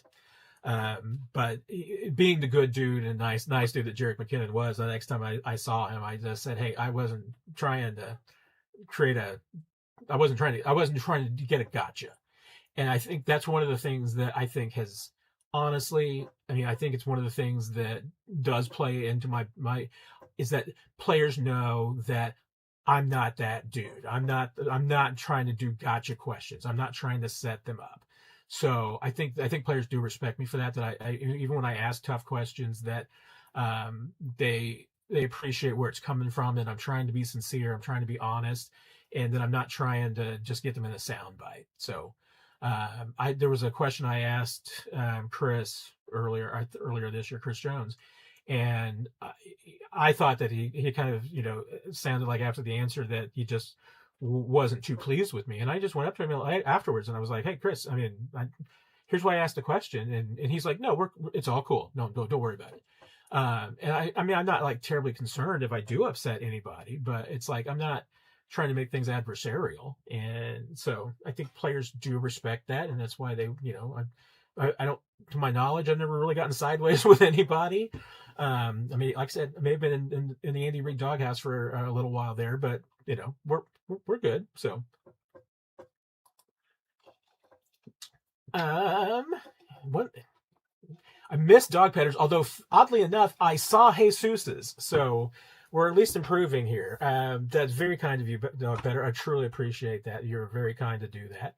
Appreciate the super chat, and I always appreciate all the regulars. So I know we got some new faces in here, but with you, Scott, and Jesus, and the super chats, truly appreciate all the regular faces that we see in here. You are very kind. And then Jesus, yeah, do you see the Chiefs cutting Nick Bolton? I think sometimes I feel like I'm the only person in Kansas City that gets the Chiefs and Nick Bolton, and maybe it is the Mizzou thing. Maybe that's it. I mean, I know people will say that I'm biased towards Nick Bolton because of the Mizzou thing, and therefore I think more of him than I should. But I mean, the Chiefs absolutely love Nick Bolton. And Steve Spagnuolo, I mean, he said it publicly. He will say it privately. There are things that they didn't do because of Nick Bolton that they could not do with another player in that position. Now the thing is that with that, everybody all upset about that contract. That contract, for all intents and purposes, was a 2-year deal with that extension. So he's guaranteed his $30 million guaranteed was his 2025 signing bonus, which was almost $13 million, and then his 25 and 26 base pay. So he was guaranteed $2 million in base pay last year. He's guaranteed $14.75 this year. The $19.25 million cap hit, all guaranteed. So he's not getting released. There's no doubt about that. And the Chiefs are not trading Nick Bolton because they love Nick Bolton. After 26, we'll see what happens because, I mean, he's got another $19.2 million cap hit that year. None of it's guaranteed. He's got, I think that's 4.25 million. Yeah, 4.25 million in dead cap in 27. He also is going to be 27 years old, so he's going to be able to get a third contract at 27. I would imagine that, again, his best contract is probably going to be in Kansas City. Maybe the Raiders will make another run at him. I mean, there might be some possibility that there's going to be some teams that want to try and snatch him away. But at 27, if he remains injury-free, I imagine the Chiefs will probably want to re-up with more of Nick Bolton. So we'll see how, and if it depends if Steve Spagnuolo is still around here too. I mean, that will change things. If Steve Spagnuolo is not the defensive coordinator of the Chiefs or the head coach of the Chiefs, then Nick Bolton's, status changes quite a bit. Doesn't mean that he's all of a sudden guaranteed to be on this team. Doesn't mean he's guaranteed to be gone from this team, but it will at least change, the pecking order hierarchy of how the Chiefs see him. But Nick Bolton is not going anywhere. And the disconnect between how much the Chiefs love Nick Bolton and how much Chiefs fans love Nick Bolton absolutely fascinates me. I never get it. It's crazy. The number of people who just seem to just not like Nick Bolton. And I'm like, I see a lot better player than I think they all do. And I acknowledge that, hey, pass coverage is not his best. I think he's better at pass coverage than he used to be. But I see all the other things that he does. And I just like, boy, and you look at his numbers and I'm like, this guy does a lot for this team. So, Pano, how could Veach not have seen the problems with Lott? I have no idea. Veach is far from the top of GM list to me. I mean, I was open to the idea that I was wrong, and I'm not even sure that the injury proves that I was right. To me, Pano, I will say there is a real still disconnect because none of us have been able to get a good answer to the why did Omar Norman Lott try to put on 20 pounds before training camp? The Chiefs tell you that they didn't ask him to do that. They didn't tell him to do that. Omar, his side of the equation was like, that was his understanding, that he was supposed to be trying to bulk up to be more of a one tech in year one so that they could put him out there on the field with Chris Jones. If the Chiefs decided that, and I have no reason to understand why a player would misunderstand why that they were asking him to put on weight. I mean, I don't know how that happens. If it happens, then it's definitely on the team for creating that misunderstanding. But for whatever reason, that was a terrible, terrible idea. And I would say I'm not 100% anywhere close to it to believing that decision was Brett Veach's. I don't think it was. I think the disconnect and the miscommunication was somewhere along the lines of Omar and Joe Cullen and Steve Spagnuolo and how all that got you. I doubt that Brett Veach was involved in the conversation of saying, hey, Omar, we want to put on 20 pounds and play one tech. I don't think that happened. But there was a misunderstanding somewhere. And that obviously really hurt Omar's situation too. I thought he was looking better as he was trimming down and before the injury, but again, we didn't get to see much. So we'll see what happens. I mean, I was open to the idea that was a really good pick, Pano, because he was productive. I mean, that's one of my the only real concern I had about Omar Norman Lott was just the workload and whether or not and how quickly it would be before you could get him from 240 snaps to 700 snaps like a Tershawn Wharton without losing his productivity, because he was a rotational piece in college. That's what Tennessee did. That was my only concern. And I mean, obviously we still don't have an answer to that. The Joe, on the current Chiefs roster, have the Chiefs signed any player to contract they should release and cut their loss? I mean, we've talked about Jawaan. I mean, and Jawaan is definitely, will be a cap casualty this year. Next, Mike Dana could be a cap casualty this year. I mean, he's 29. They could save $9 million from walking away from Mike Dana. And Mike Dana is a nice player. He's a nice role player. And when I say role player, that's why, having an $11.1 million cap hit is a little much. If you wanted to bring back Mike Dana at a lower price, I'd be cool with that. I think it makes a little bit more sense. But 11 is a little high for a guy that is primarily an edge setter and not a pass rusher, and for a team that needs help with the pass rush. So I'm on the fence, but I think that he could be a cap casualty just because, that's $9 million. It can go a long way. It's not a big cap savings, but it's $6 million. So I guess that's significant with Drew Tranquill. I think obviously Drew's one of the highest football IQ guys on the team. He's still been a productive player. I wouldn't say that he was a half step slower in 25, maybe a quarter step. So, hey, could you at 31 be worried that he's just not got quite the same zip on the fastball that he had, the last couple of years? Quite possibly, but the only thing that would make me think about walking away from Drew Tranquill is just the $6 million in cap space, and with the fact that I don't think that you're bringing back Leo as a free agent, that probably makes keeping Drew a little bit more important. And again, if you just want to kick some of that money down the curb and still keep Drew Tranquill around, I'm okay with that. It's not like, and even though I'm saying that the Chiefs need to be getting younger and faster, and I heard probably if by that adage alone, younger, faster, cheaper, I should probably be saying, no, you should walk away from Drew Tranquill. And if somebody wants to say absolutely you should, I would not argue with them. I get a lot of questions about Noah Gray. Noah Gray is not huge. I mean, his number's $4 million that you could save walking away from Noah Gray.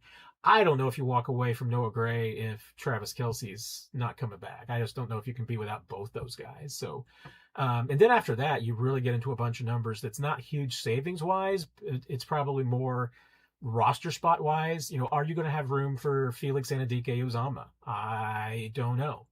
You haven't really found a place for him to fit in. Again, I mean, this would be a draft pickup possibility. You're not going to get a huge return for Felix. I mean, if you got a 6th rounder, great. One more 6th rounder than you have right now. So it would be admitting a loss and a mistake, but with the draft pick. But I don't think that Felix is all of a sudden, find his niche on this team. I think there's other defenses in which he would be a better fit. So picking up a draft pick would not bother me at all. And that comes in the same way. I mean, if you don't feel like Wanya Morris is, a fit for you going forward, and you're happy with Esa Pole and Chu Godric as your backup tackles, pick up a draft pick from Wanya. There are absolutely teams that would pick up Wanya Morris. I mean, there's no doubt. Just because you're the Chiefs and you don't believe that Wanya Morris is a playoff caliber tackle for you, there are teams for which Wanya Morris at places would be an upgrade. Might even be some teams that think that he would be an upgrade for them at guard. So, that might be an availability. And again, if you're just looking for players that you can flip for picks, again, not elite picks, I mean, probably a 6th or a 7th, but that's an option there. That's really it. I mean, I don't know that the Chiefs have a whole lot of dead weight. There's a couple of contracts that are dead weight contracts. Jawan's one of them that's going to be a significant savings for them. But and those others, like I said, I mean, especially with the age considerations for Dana and Tranquill, that would get you some money. So I don't think it's like a list of like 10, but there's a few that I think you can make that move. With EB coming back, Chief 94, does that increase Pacheco chances of coming back on the team-friendly deal, or is he done in KC? I think that I think that Pacheco is probably done in KC. I think obviously he's going to hit free agency, and then that decision is going to be up to him. I mean, the Chiefs might make him an offer, to come back, but I think they're going to let him test free agency. And the Chiefs, one thing that they do with their free agents, by and large, is that they generally are in one of 3 categories. There's the, hey, we want to keep you. Here's your contract, offer extension. This is what we're willing to pay you to keep you. We want you to be back here. And a lot of times they get those done. I mean, unless it's somebody who wants to really test free agency, or it's somebody who is not in the final year of their contract and wants to, play it out, play the contract year and see what happens. That's a possibility. But, A lot of times they when it's players that they want to extend, they get them done. There's the group also that is, hey, been great having you, love you, you're a good dude, but we're going to go a different direction, so best of luck. Don't even, yeah, we'll see you again sometime. And they're just like, hey, yeah, you're gone. It's been fun having you around, but good luck. And then there's the group that they will say, hey, feel free to check out free agency, but don't sign anywhere until you check back. Because even though we don't have the money for you right now and we're trying to figure out how everything fits together, there's a possibility that maybe down the road it'll make sense. And we sure don't want to lose you if it's over money. So go out, and if somebody makes you an offer, come back and let us know. Now, usually what they're hoping in that regard is that they're hoping that the player won't get an offer and will just come back hat in hand and take the minimum salary. And it's usually a player that is in that spot that's maybe asking for more money than the Chiefs are willing to spend. And the Chiefs are like, okay, go out and see if you can get that. And if you can get that, good luck. See ya. Wouldn't want to be ya. We'll take the comp pick that we're getting back or something of that nature. The other group is that they really want the player, but they just don't want to pay that money, or they want to see what the market is for that player. Pacheco, I don't know which group he's in. I know he's not. I don't think he's in the group that they're offering a contract to right now. I think he's in the group that they're either saying, hey, Isaiah, best of luck. Hope everything works out for you. Or they're in the go out and see what you can find, but don't sign anywhere until you get back to us. I think he might be more in the good luck category than the check back with us category. But and I think Pacheco, I think he could probably use a fresh start too. I think with the injuries and everything here, I think it's I think it would be a good opportunity for him to get a fresh start. Jesus, does Nick have a problem with EB? and I saw what you said about Bolton, and I was thinking that Jesus, I was thinking about that, and I was like, I almost said I don't mean to put you in that camp about Nick Bolton, because I don't think you are in that camp. I think you were just asking about it. So there are a few of us out there. Jesus, well, I sometimes feel like I'm the de facto leader of the Nick Bolton fan club, and I didn't even run for the job. I mean, it's just like I'm just there. But does Nick have a problem? And I assume you're talking about our colleague, my colleague, Nick Jacobs on the 41 is the Mike podcast. It's definitely not fair for me to speak about Nick and his feelings. I don't mean to be a complete dodge, but I'm not going to be one. Even if I knew that Nick loved EB or did not love EB, but more specifically, if he loves EB, I don't want to tell you that because again, it's not, I feel very awkward and uncomfortable putting words in his mouth. I think I would just, here's what I will say. And I think, because I think Nick said it really well in the podcast the other day, is just that he's got questions and concerns about how it's going to work out. And I think those are fair to have, because just believing that EB coming back is going to get things just the way they were in 2022, not 100% convinced that's going to happen. So I think that's his only point. And I wouldn't want to put any other words in his mouth. So I hope that's about the fairest way I could put it. And especially since you asked the super chat and, Jesus, and I actually saw it. I mean, I wanted to make sure I'm giving you the best answer I could. So I tried, and if I failed, Jesus, I understand. But that's about, I think, the fairest way I can be, to make sure that I'm not speaking for Nick, because he can speak for himself, and he doesn't like it when other people speak for him, and I don't like it either when other people speak for me. I think I may have skipped some questions here earlier, so I'm going back. Yeah, because I don't remember answering John's question here. Thoughts on the Chiefs taking the best draft prospect available at 9 with low positional value, i.e. running back or safety, versus a great player with high positional value, i.e. tackle or D end? It's a great question, John, because that is a legitimate scenario that the Chiefs could have.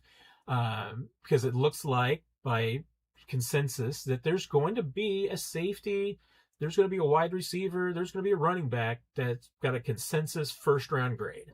And that's unusual in a draft in which right now it looks like, it could be closer to a low end. I mean, I hear a lot of people say, like 10 to 12, players with first round grades. I figure that's probably going to be more like 15 at least by the time we get to the draft. But right now, I mean, it's lower than normal for this time. And there's running back and safety is in wide receiver. There's one of those in that discussion about being in that top 12. At 9, you're probably not getting the number 1 edge rusher. You're probably not getting the number 1 defensive tackle, although you could. And you could get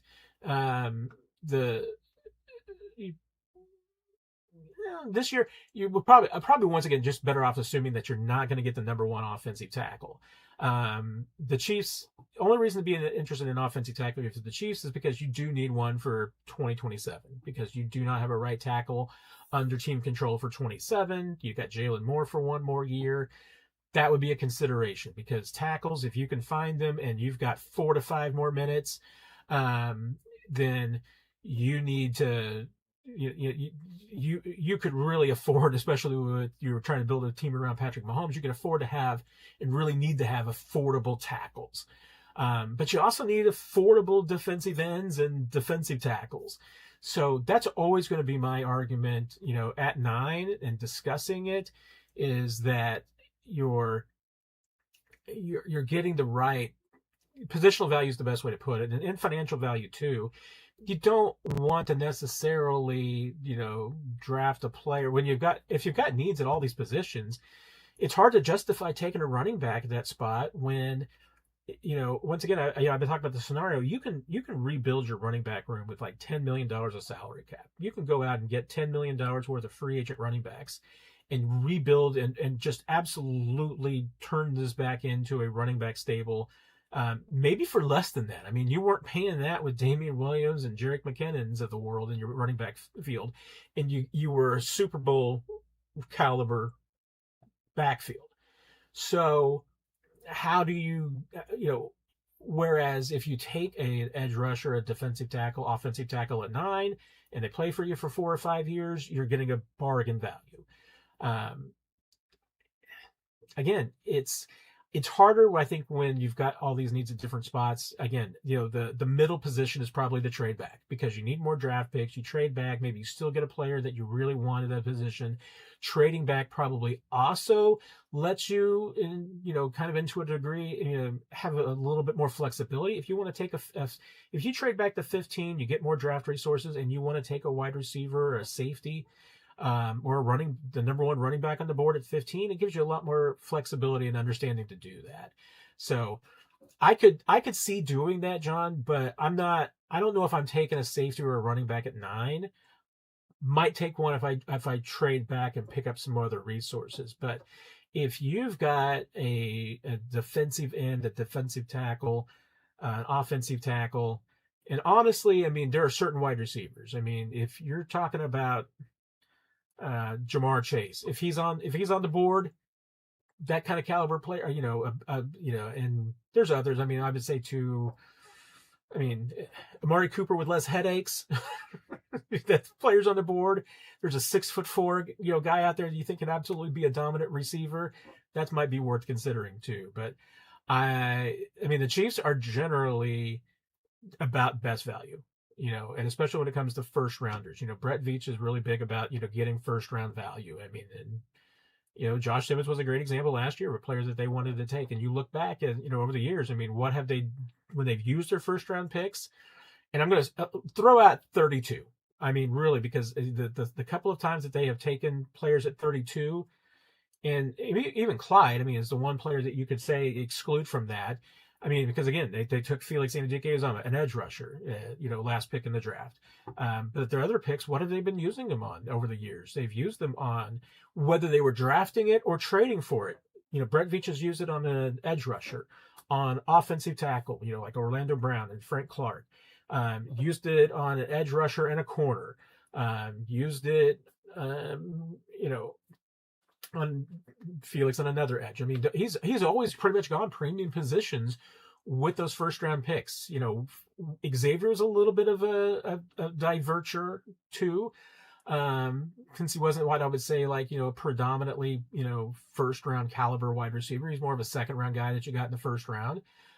Clyde was, that was for them best available player. It wasn't necessarily best positional value. It was just what they thought was the best available player at that point. Did they get it right? No, but that was also their one, kind of diverture with their first round pick of trying to use that for a player at a high positional value. Adam, how do you get under the cap?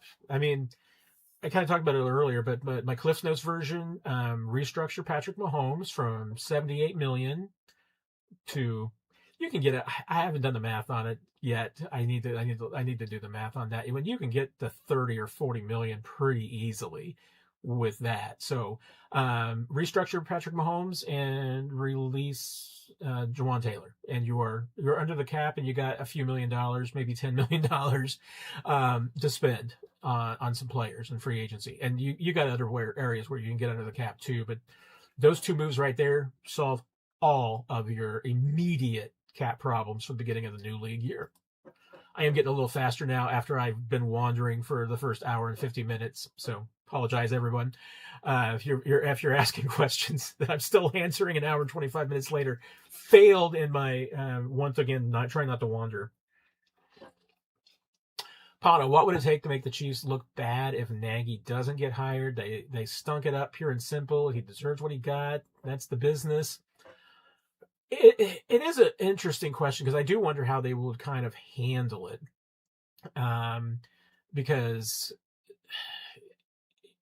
I'm not ruling out the possibility that maybe he does come back to the Chiefs in some role. I mean, again, it's not going to look great for him or for them if he's coming back because it would absolutely look like and be a demotion.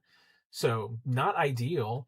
It's going to reflect more harshly on Matt, I think, than if he doesn't get hired, because then it's going to look like the Chiefs, walked away, that they did not renew his contract because they didn't want him back, and then nobody else wanted him either. And that's tough.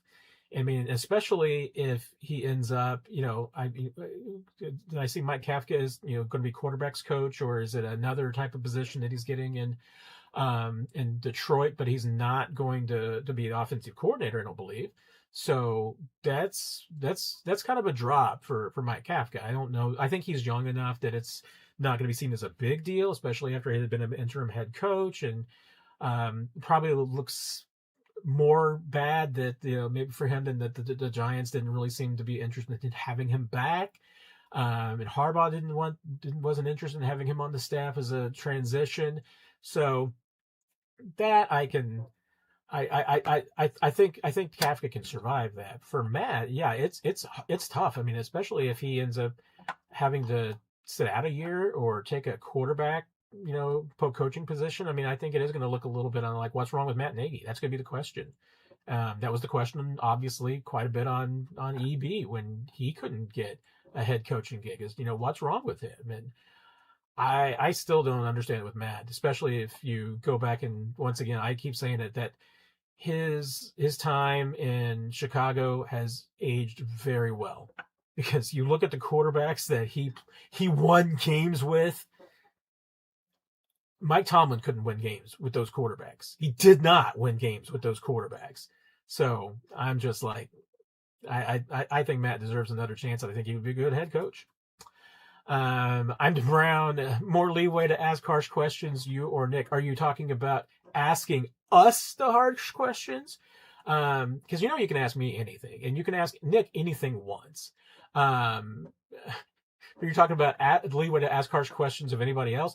Nick's got definitely more leeway, because Nick,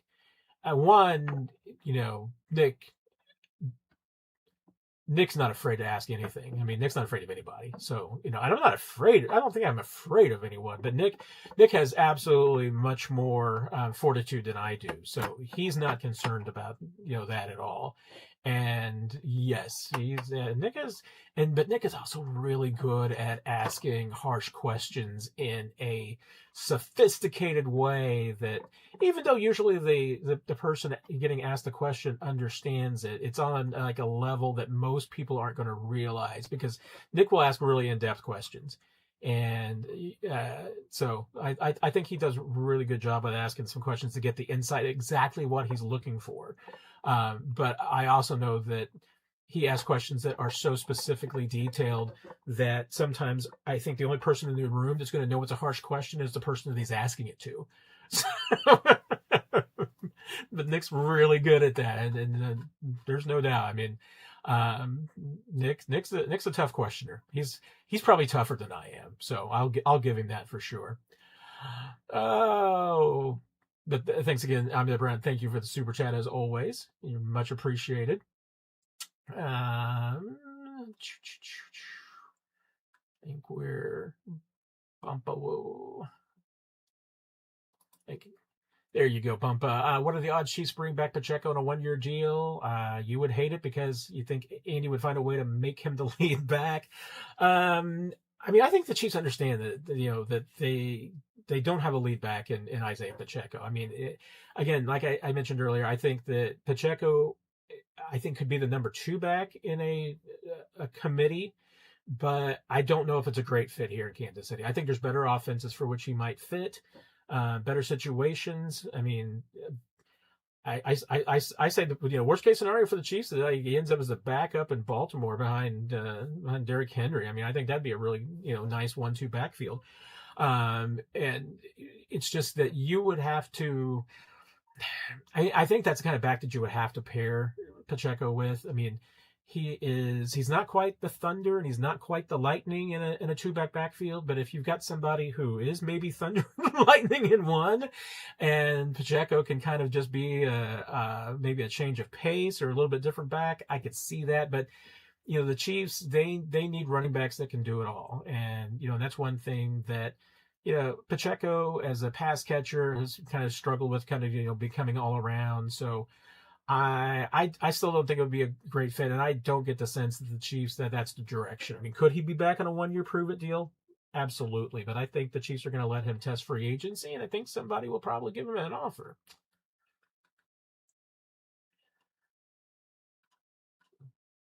And now we're at the part where I accidentally skipped those questions, and so now we're catching up here, folks. We're catching up.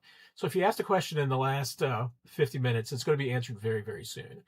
But we are going to try and go lightning round, so we might wrap things up here pretty quickly.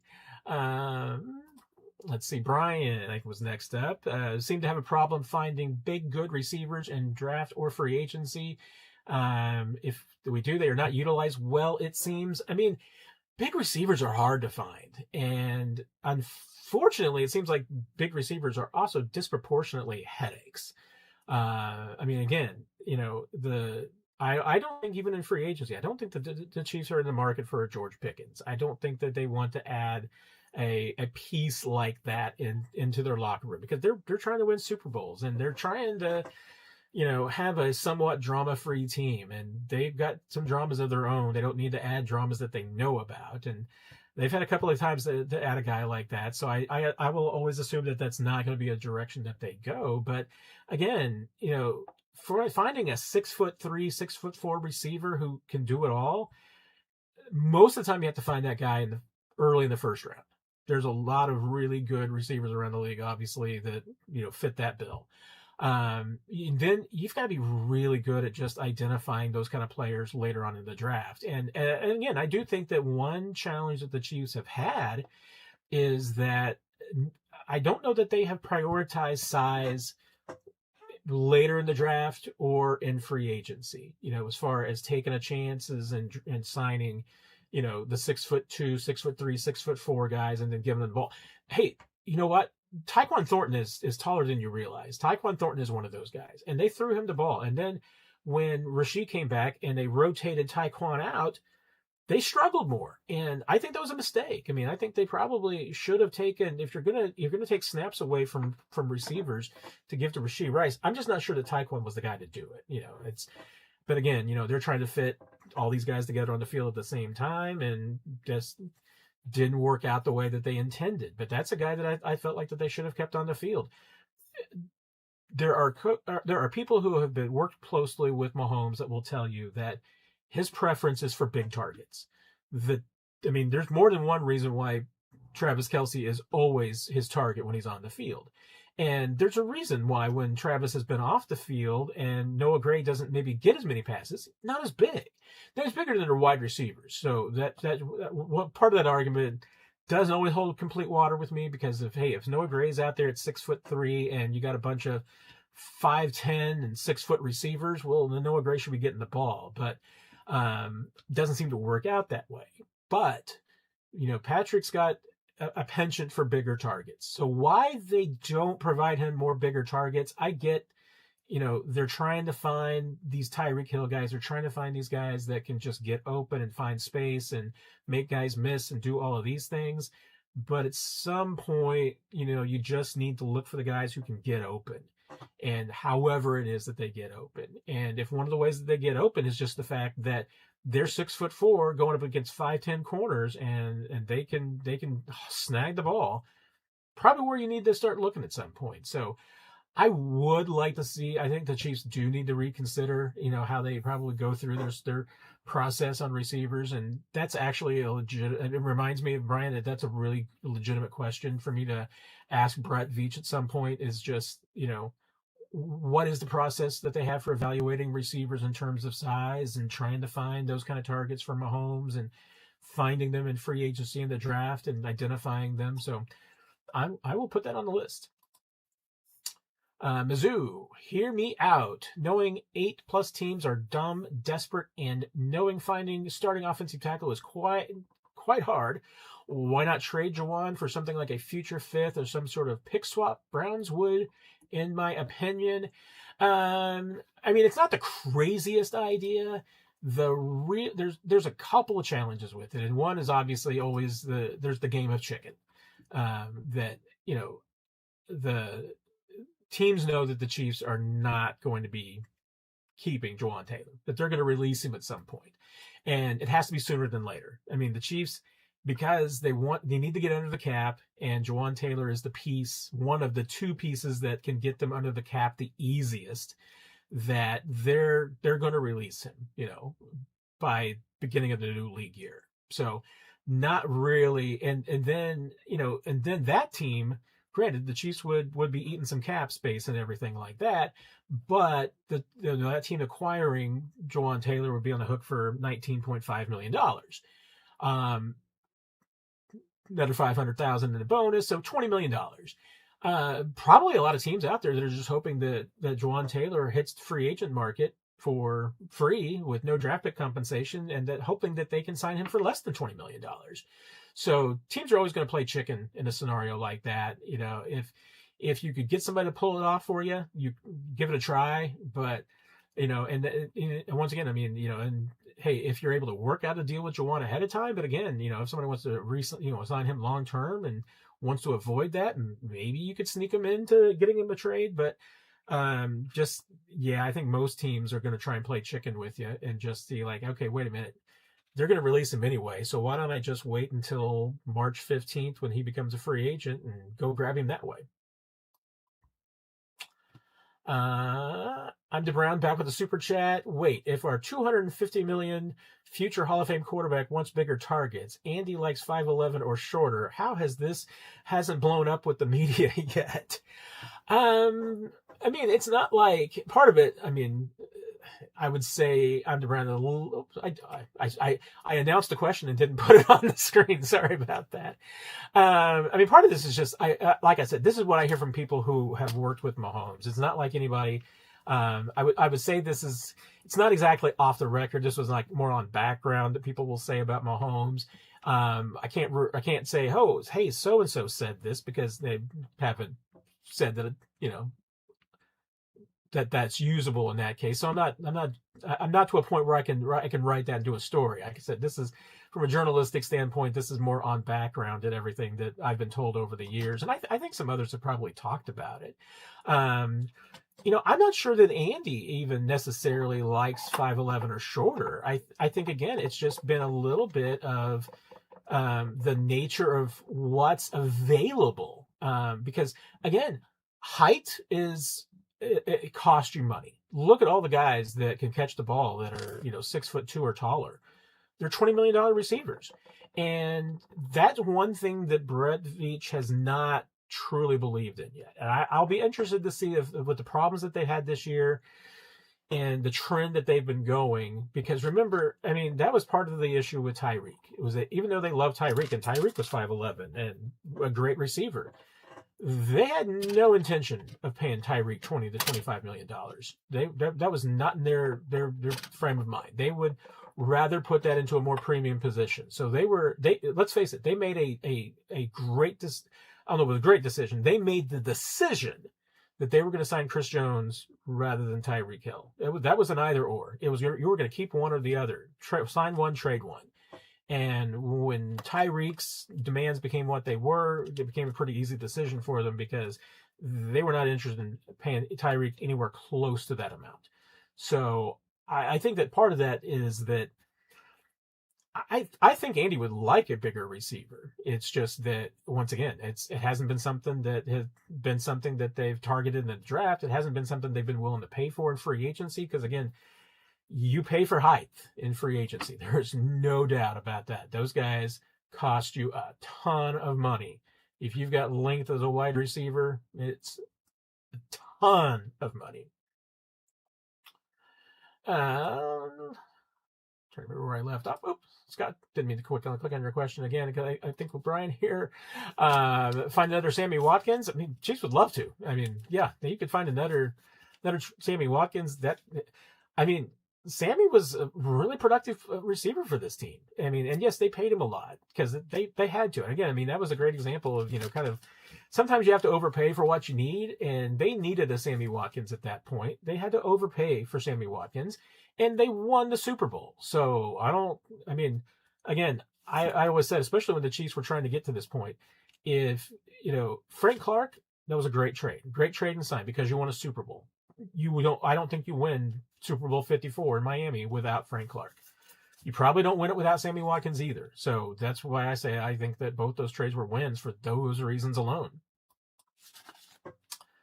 Alan from Aussie, I believe, right? Good day, mate. How much of the band will the Chiefs bring back? We know Patrick wants Tyreek back.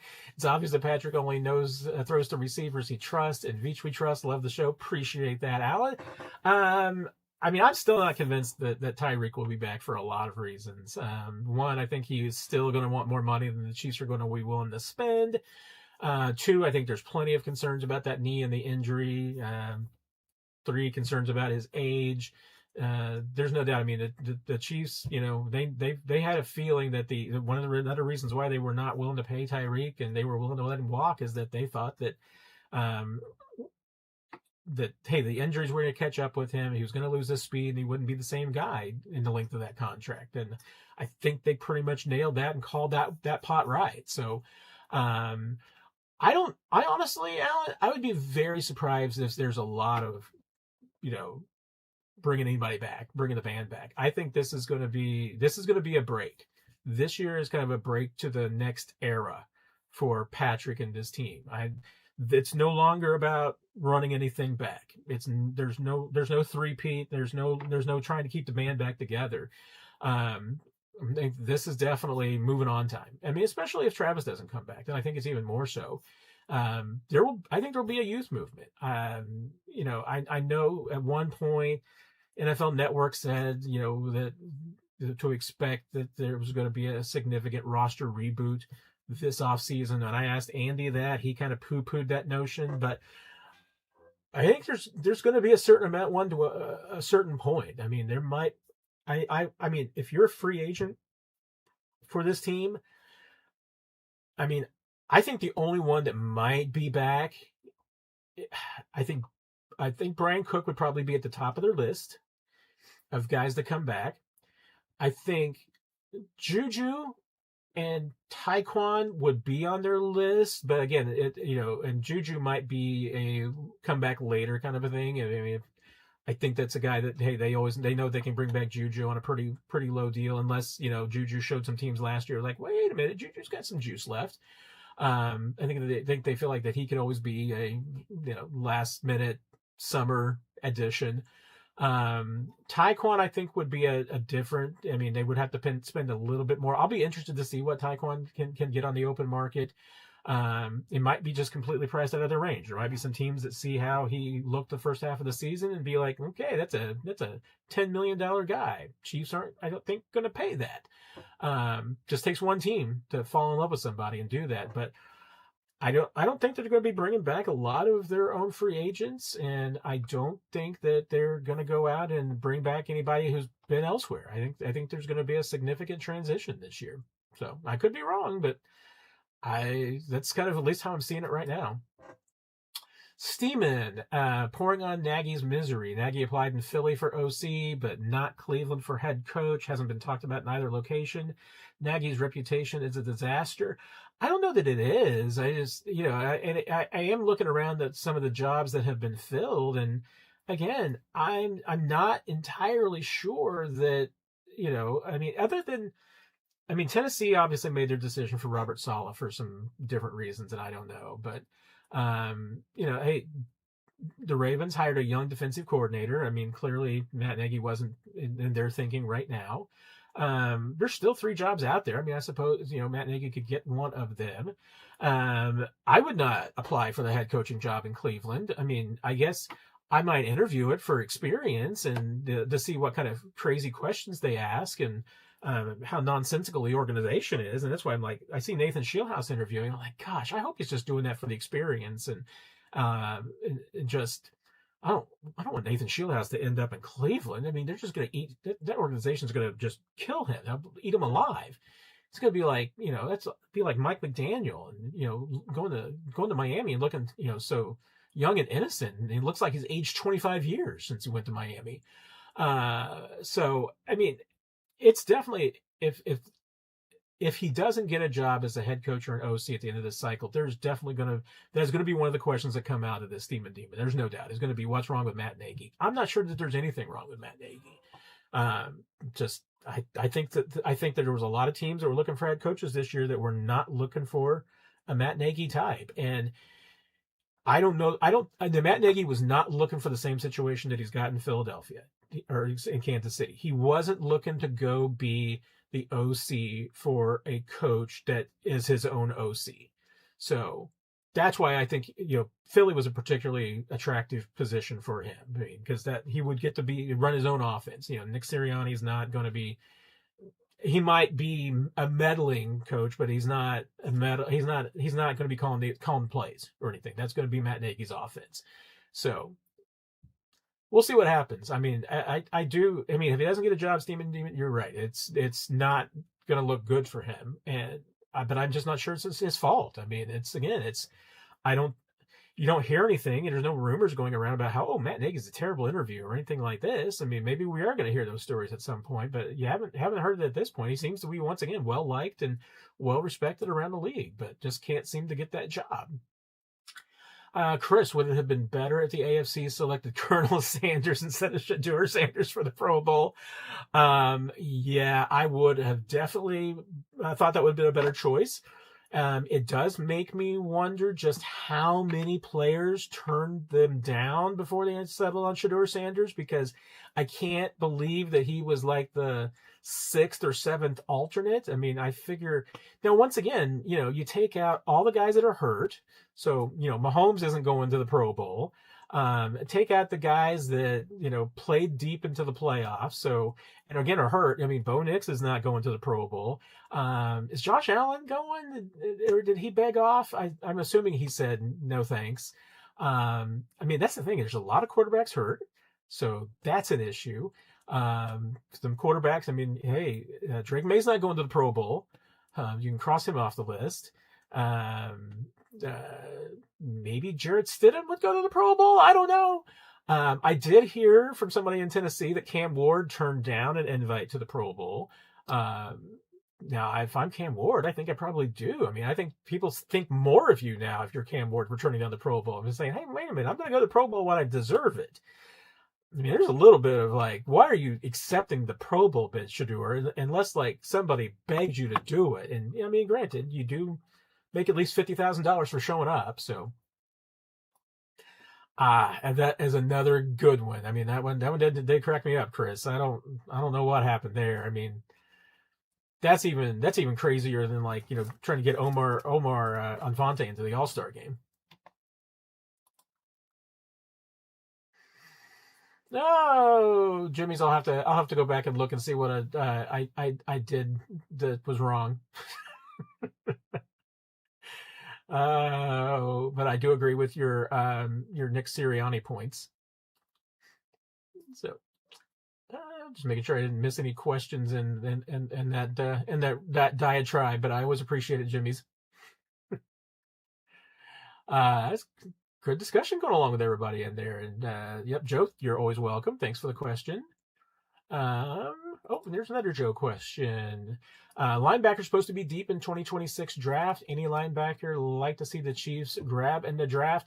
I am starting to look at draft picks, Joe, in the class. I can't say that I've looked a ton at the linebacker class, so I would give a terrible answer to that question right now. I do think it's probably a little bit notable, Joe, that the Chiefs right now don't look like they're bringing back any of their free agent linebackers. I mean, we'll see how that plays out, but I think there might be some of their exclusive rights free agents. Cole Christensen's one of those guys. I think they're going to be bringing him back.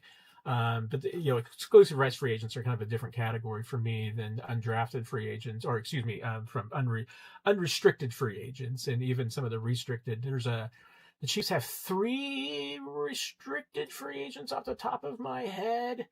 Matt Araiza is one. I'm trying to remember Mike Caliendo is another one. I'm trying to remember. There's a third one that I'm just blanking on right now. I don't think it's Jack Cochran, but it could be. The Chiefs, to their credit, I mean, one thing that they have been able to find are some backup and special teams linebackers that go undrafted. Now, granted, to find the starters, they've had to dip into free agency and to the draft. But is Jeff Bossa going to be able to replace Drew Tranquill? I don't think he's exactly a Leo Chanel replacement. Cooper McDonald, whom you really like from last year, that the Chiefs have as an undrafted linebacker, could be. I like Cooper. I don't think he's Leo Chanel yet, but that could be a possibility. Maybe they're going to draft another, strong side linebacker. We'll see what happens there. Carol, why wouldn't the Chiefs bring back Leo and start him? An excellent question, Carol. A wonderful question, because I'm a huge Leo fan. Leo has, I think, been a very good player for this team over the last 4 years, and he's primarily, for them, they've treated him as just a first and a second down player. They don't use him a lot on third downs.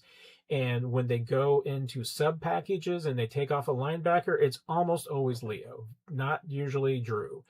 If they were to bring back Leo and they didn't bring back Drew, then there's a scenario there where, that, hey, maybe you do keep Leo on the field because if Jeff Boss is the replacement. I mean, I think Leo is improved in pass coverage. I get it. Your idea is that a guy like Jeff Boss is still going to be better, still going to be faster in those roles. But I think here's part of the problem for sure for the Chiefs is that they view him as a first or a second down player.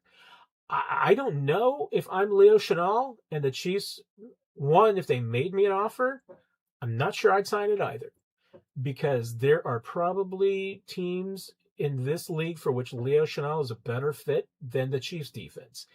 I think Leo in a 3-4 defense is a Pro Bowler. If he signs with a 3-4 defense in this league, I think he's going to the Pro Bowl at some point here pretty soon. He might even be a guy that racks up like 8 sacks one year. I mean, that's the kind of player that I think he can be. And, and he's had some moments like that in this team. It's just that the Chiefs play a 4-3 where, and they play a lot of 4-2-5, even 4-1-6.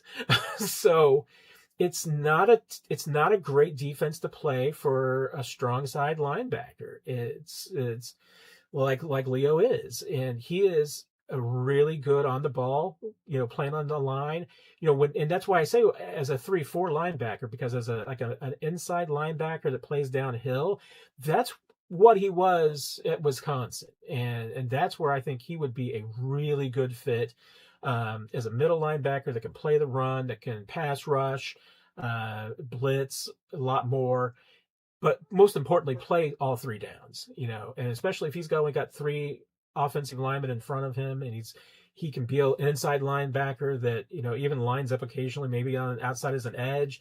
Nick and I have been dying for that for years, that the Chiefs just put him a little bit more on the edge, because he's, once again, strongest guy in the team, pound for pound. That dude can bench press a Volkswagen Beetle.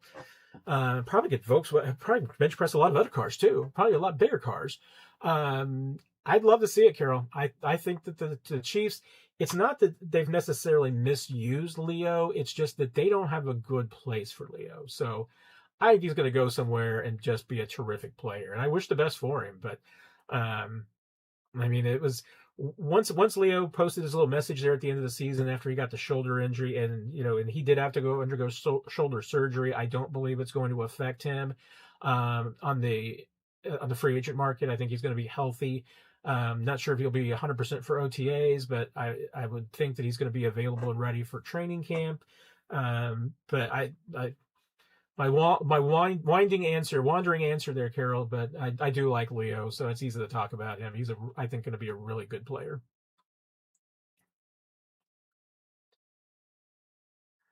Let's see.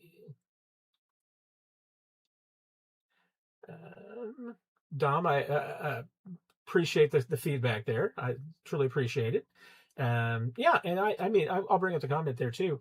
That's by everything that I've seen from the evidence too, and you see it on video, and that's the way it looks like it has played out for a long time. And but that's also, again, I've talked about it.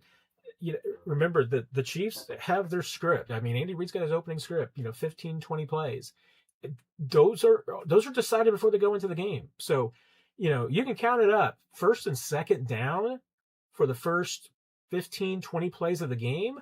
Those are all decided on by Friday and Saturday. If in some cases they probably were decided on Monday, but they've worked on things throughout the week. This has been the game plan that they put together when they put it all together on Friday and finish it up and then go through the walkthroughs and everything like that. And they've put together the play sheet and that breakdown. Like I said, those scripted plays, you know what you're calling. That there's no debate about that. It's like, here's the questions, here's what you're going to call in these situations, and then you're going to get into your third downs. You decided all of these on Friday and Saturday. You've had meetings with Mahomes where you've sat down and said you're going to make these all these decisions, what you're going to do in specific places. And I did not see a lot of evidence that the Chiefs made a lot of in the last few years, that the Chiefs have made a lot of adjustments, at halftime. It still feels like that they may have gone to different parts of the script that day and maybe different parts of the play sheet, but it's still on the play sheet. Everything is there. Everything has been considered. It's rare. That's why I always talk about the example with Wasp and seeing that, the footage and everything from NFL films, because that's so unusual. That's a case of Patrick Mahomes coming to the play sheet and saying, hey, why don't we run a play that's not on the play sheet? I think this will work. He's asking for a play. He's asking for something that they're not thinking about running. And, you get EB. He wants Wasp. He's coming to EB because EB is the one that's calling in the plays. And it's absolutely true that once upon a time, the Chiefs were Andy Reid tells the offensive coordinator what the play call is, and the offensive coordinator puts it tells it into Mahomes. And I'm not saying that there's still not discussion sometimes on the headset between the offensive coordinator and Andy Reid about what the play call is going to be. And let's face it, if you've been watching Chiefs games for a long time, you're gonna remember Patrick with the. This is Patrick saying, I want the play. Get the play in faster. And that can absolutely be some moments when maybe there is some discussion on the headset about what the play is going to be and everything. So I think I appreciate you mentioning that, Dom, and glad you're here this week, and hope everything is well. Not understanding so much that the media have an issue with Eric Bieniemy, EB offenses. With, I mean, I agree. I mean, and that's the crazy thing. I'll admit it. I mean, I forget how good those offenses were numbers wise. I mean, it seemed like there was drama, and there was. I mean, because, but I always say that we graded this team for many years, for several years there, 5, 6 years, we graded them on a tremendous curve. That we were grading this team and looking at things and focusing on things that honestly were insignificant details that wouldn't be a big deal in some other situations. Hey, if the Jets had the number one offense in the league, and I say this even though it's New York, I'm still going to stand by this. If the Jets in 2026 go out and were the number one ranked offense on the league, and the offensive coordinator and the quarterback are on the sidelines yelling at each other, or the offensive coordinator and a wide receiver, or the offensive coordinator and the tight end are screaming at each other on the sidelines, they would say, look how passionate these guys are. This is incredible. This is why they're playing so well.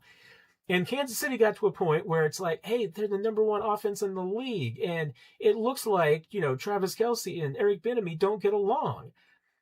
Nobody knows. I mean, there was so much speculation thrown onto that. I don't know for sure that was the case. Nobody does.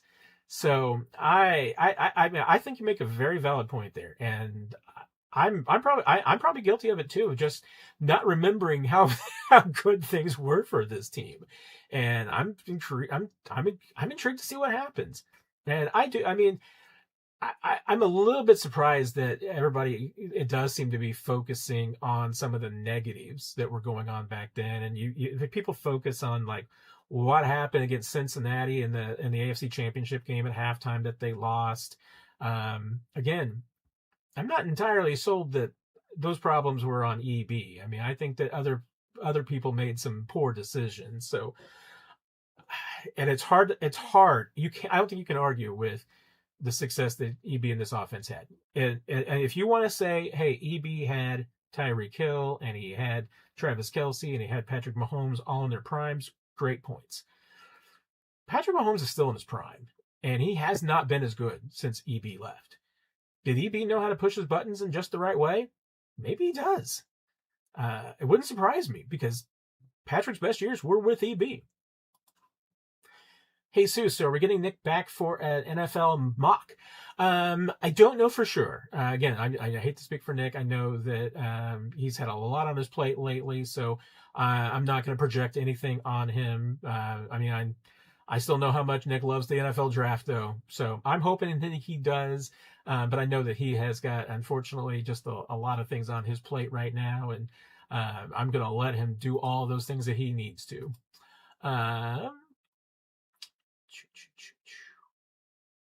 Oh, yeah, you know what? It's not a question, Don, but I like the point and everything like that because I think this is an opportunity where Clark, I think, will give Brett Veach carte blanche to do pretty much what he needs to.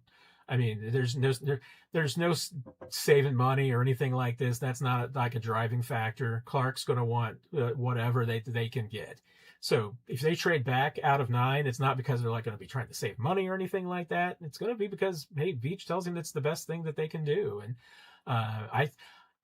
if they're able to sign some free agents, it's going to be Clark paying up the money. I'm just not sure, how much cap flexibility that they're going to have to spend on free agency. But I have complete belief that Clark, other than I'm still not convinced that Brett Veach had carte blanche at 32 in the 2023 NFL draft, but I believe otherwise that Brett Veach has completely had control to do what he wants to do in the draft. Jesus, Kelce will not sign with the Chiefs for a low ball offer. Will he? It depends on how low. I mean, the Chiefs, you can't get away with too low of a low ball offer. I mean, you can't sign Travis Kelce to a minimum salary deal and think that everybody thinks it's on the up and up. And Travis isn't going to do that because he wants to take care of other tight ends. So he's going to want to get a little bit of money. But is Travis going to, ask for, coming back on a 1-year deal, is he going to ask for $20 million? I doubt it. I mean, if he's coming back, Travis is coming back. He's not coming back for money. He's coming back because he's got unsettled business that he wants to get things done. And and so that's why I think that if he comes back, they'll figure out a way to make the money work. It's not like hey, you can't figure out a number that makes sense for both sides. And Travis knows who he is at this point, that he's not going to be demanding $20 million, or even, I don't even think he would want 15. I think he'd probably settle for a lot less than that. I think he'd just come up with a number that makes sense for everybody. So no, but like I said, low ball of like minimum salary, no, that won't happen. Jimmy's, I say if you're concerned about having a player like Pickens on your team, then you aren't nearly as confident with your culture as you portray yourself. I get your point, and I mean, and that's kind of the point of that people will say, hey, as long as your culture is strong, that you can have X number, you can have some guys on the team who aren't maybe in check with your culture, that you can check them, that you've got a locker room that can police them, or that you can put up with so many of these guys. Then I come back to, okay, well, find me a team that's had somebody like that, because Pickens hasn't played on a championship team yet. If anything, I mean, his departure from Pittsburgh, I mean, they clearly wanted him out of there, and I can't necessarily say that they were better or worse without him. They're exactly the same. Cowboys, not a playoff team with George Pickens, so I can't say that the dude doesn't have an impact, because plenty of people will tell you that he does have an impact, and that it was not good on the culture of either one of those teams. Now the Cowboys just don't have. I can't say necessarily the Cowboys have a great culture, because once again, that's on my list of teams that don't entirely know what they're doing. But the Steelers, I mean, if you are such a headache that the Steelers can't put up with you, you've got some red flags to have there. And the Chiefs, they have some players with red flags. They're acceptable. But again, this is where, and I think there's a difference here. You can put up with players who have red flags because maybe they cause some problems off the field. They have some issues. They have got your Rashee Rices. Rashee Rice isn't a problem in the locker room. But here's the thing that will have an impact on your team and its performance, and it has nothing to do with the culture. It does have to be with fitting in with the culture, but you can't be the guy that makes everybody else miserable. You can't be the guy that's the reason why other guys don't want to be around you, because you're, hey, by the rules, there's only so much time you're supposed to be around there anyway. But guys who are dedicated to getting better, they're going to be around the facility and working out and trying to get better as much as they possibly can. I can say with great certainty, the Chiefs have had players in the past that were such a pain in the neck that there were dudes who did not want to be there working out and getting better because that dude was around. Or there were guys who were like, wait a minute, that dude doesn't work as hard as I do, so I don't have to work as hard as I need to. And all those players, the Chiefs got rid of them before they won a Super Bowl. So I've seen it from both sides over the last 10 years. I firmly believe in the, it's having a player that has some red flags isn't a problem. Nobody is good enough. And George Pickens, if he's truly a jerk, he's not good enough to be a jerk that makes everybody miserable. So that's my 2 cents, Jimmy's. Anyone remember Terrell Owens? He worked pretty darn well in a read offense. You should really be careful in your chats, sir. Yeah, and Terrell Owens worked his butt off. Terrell Owens was crazy. I mean, there was no problems about that. And he had some issues.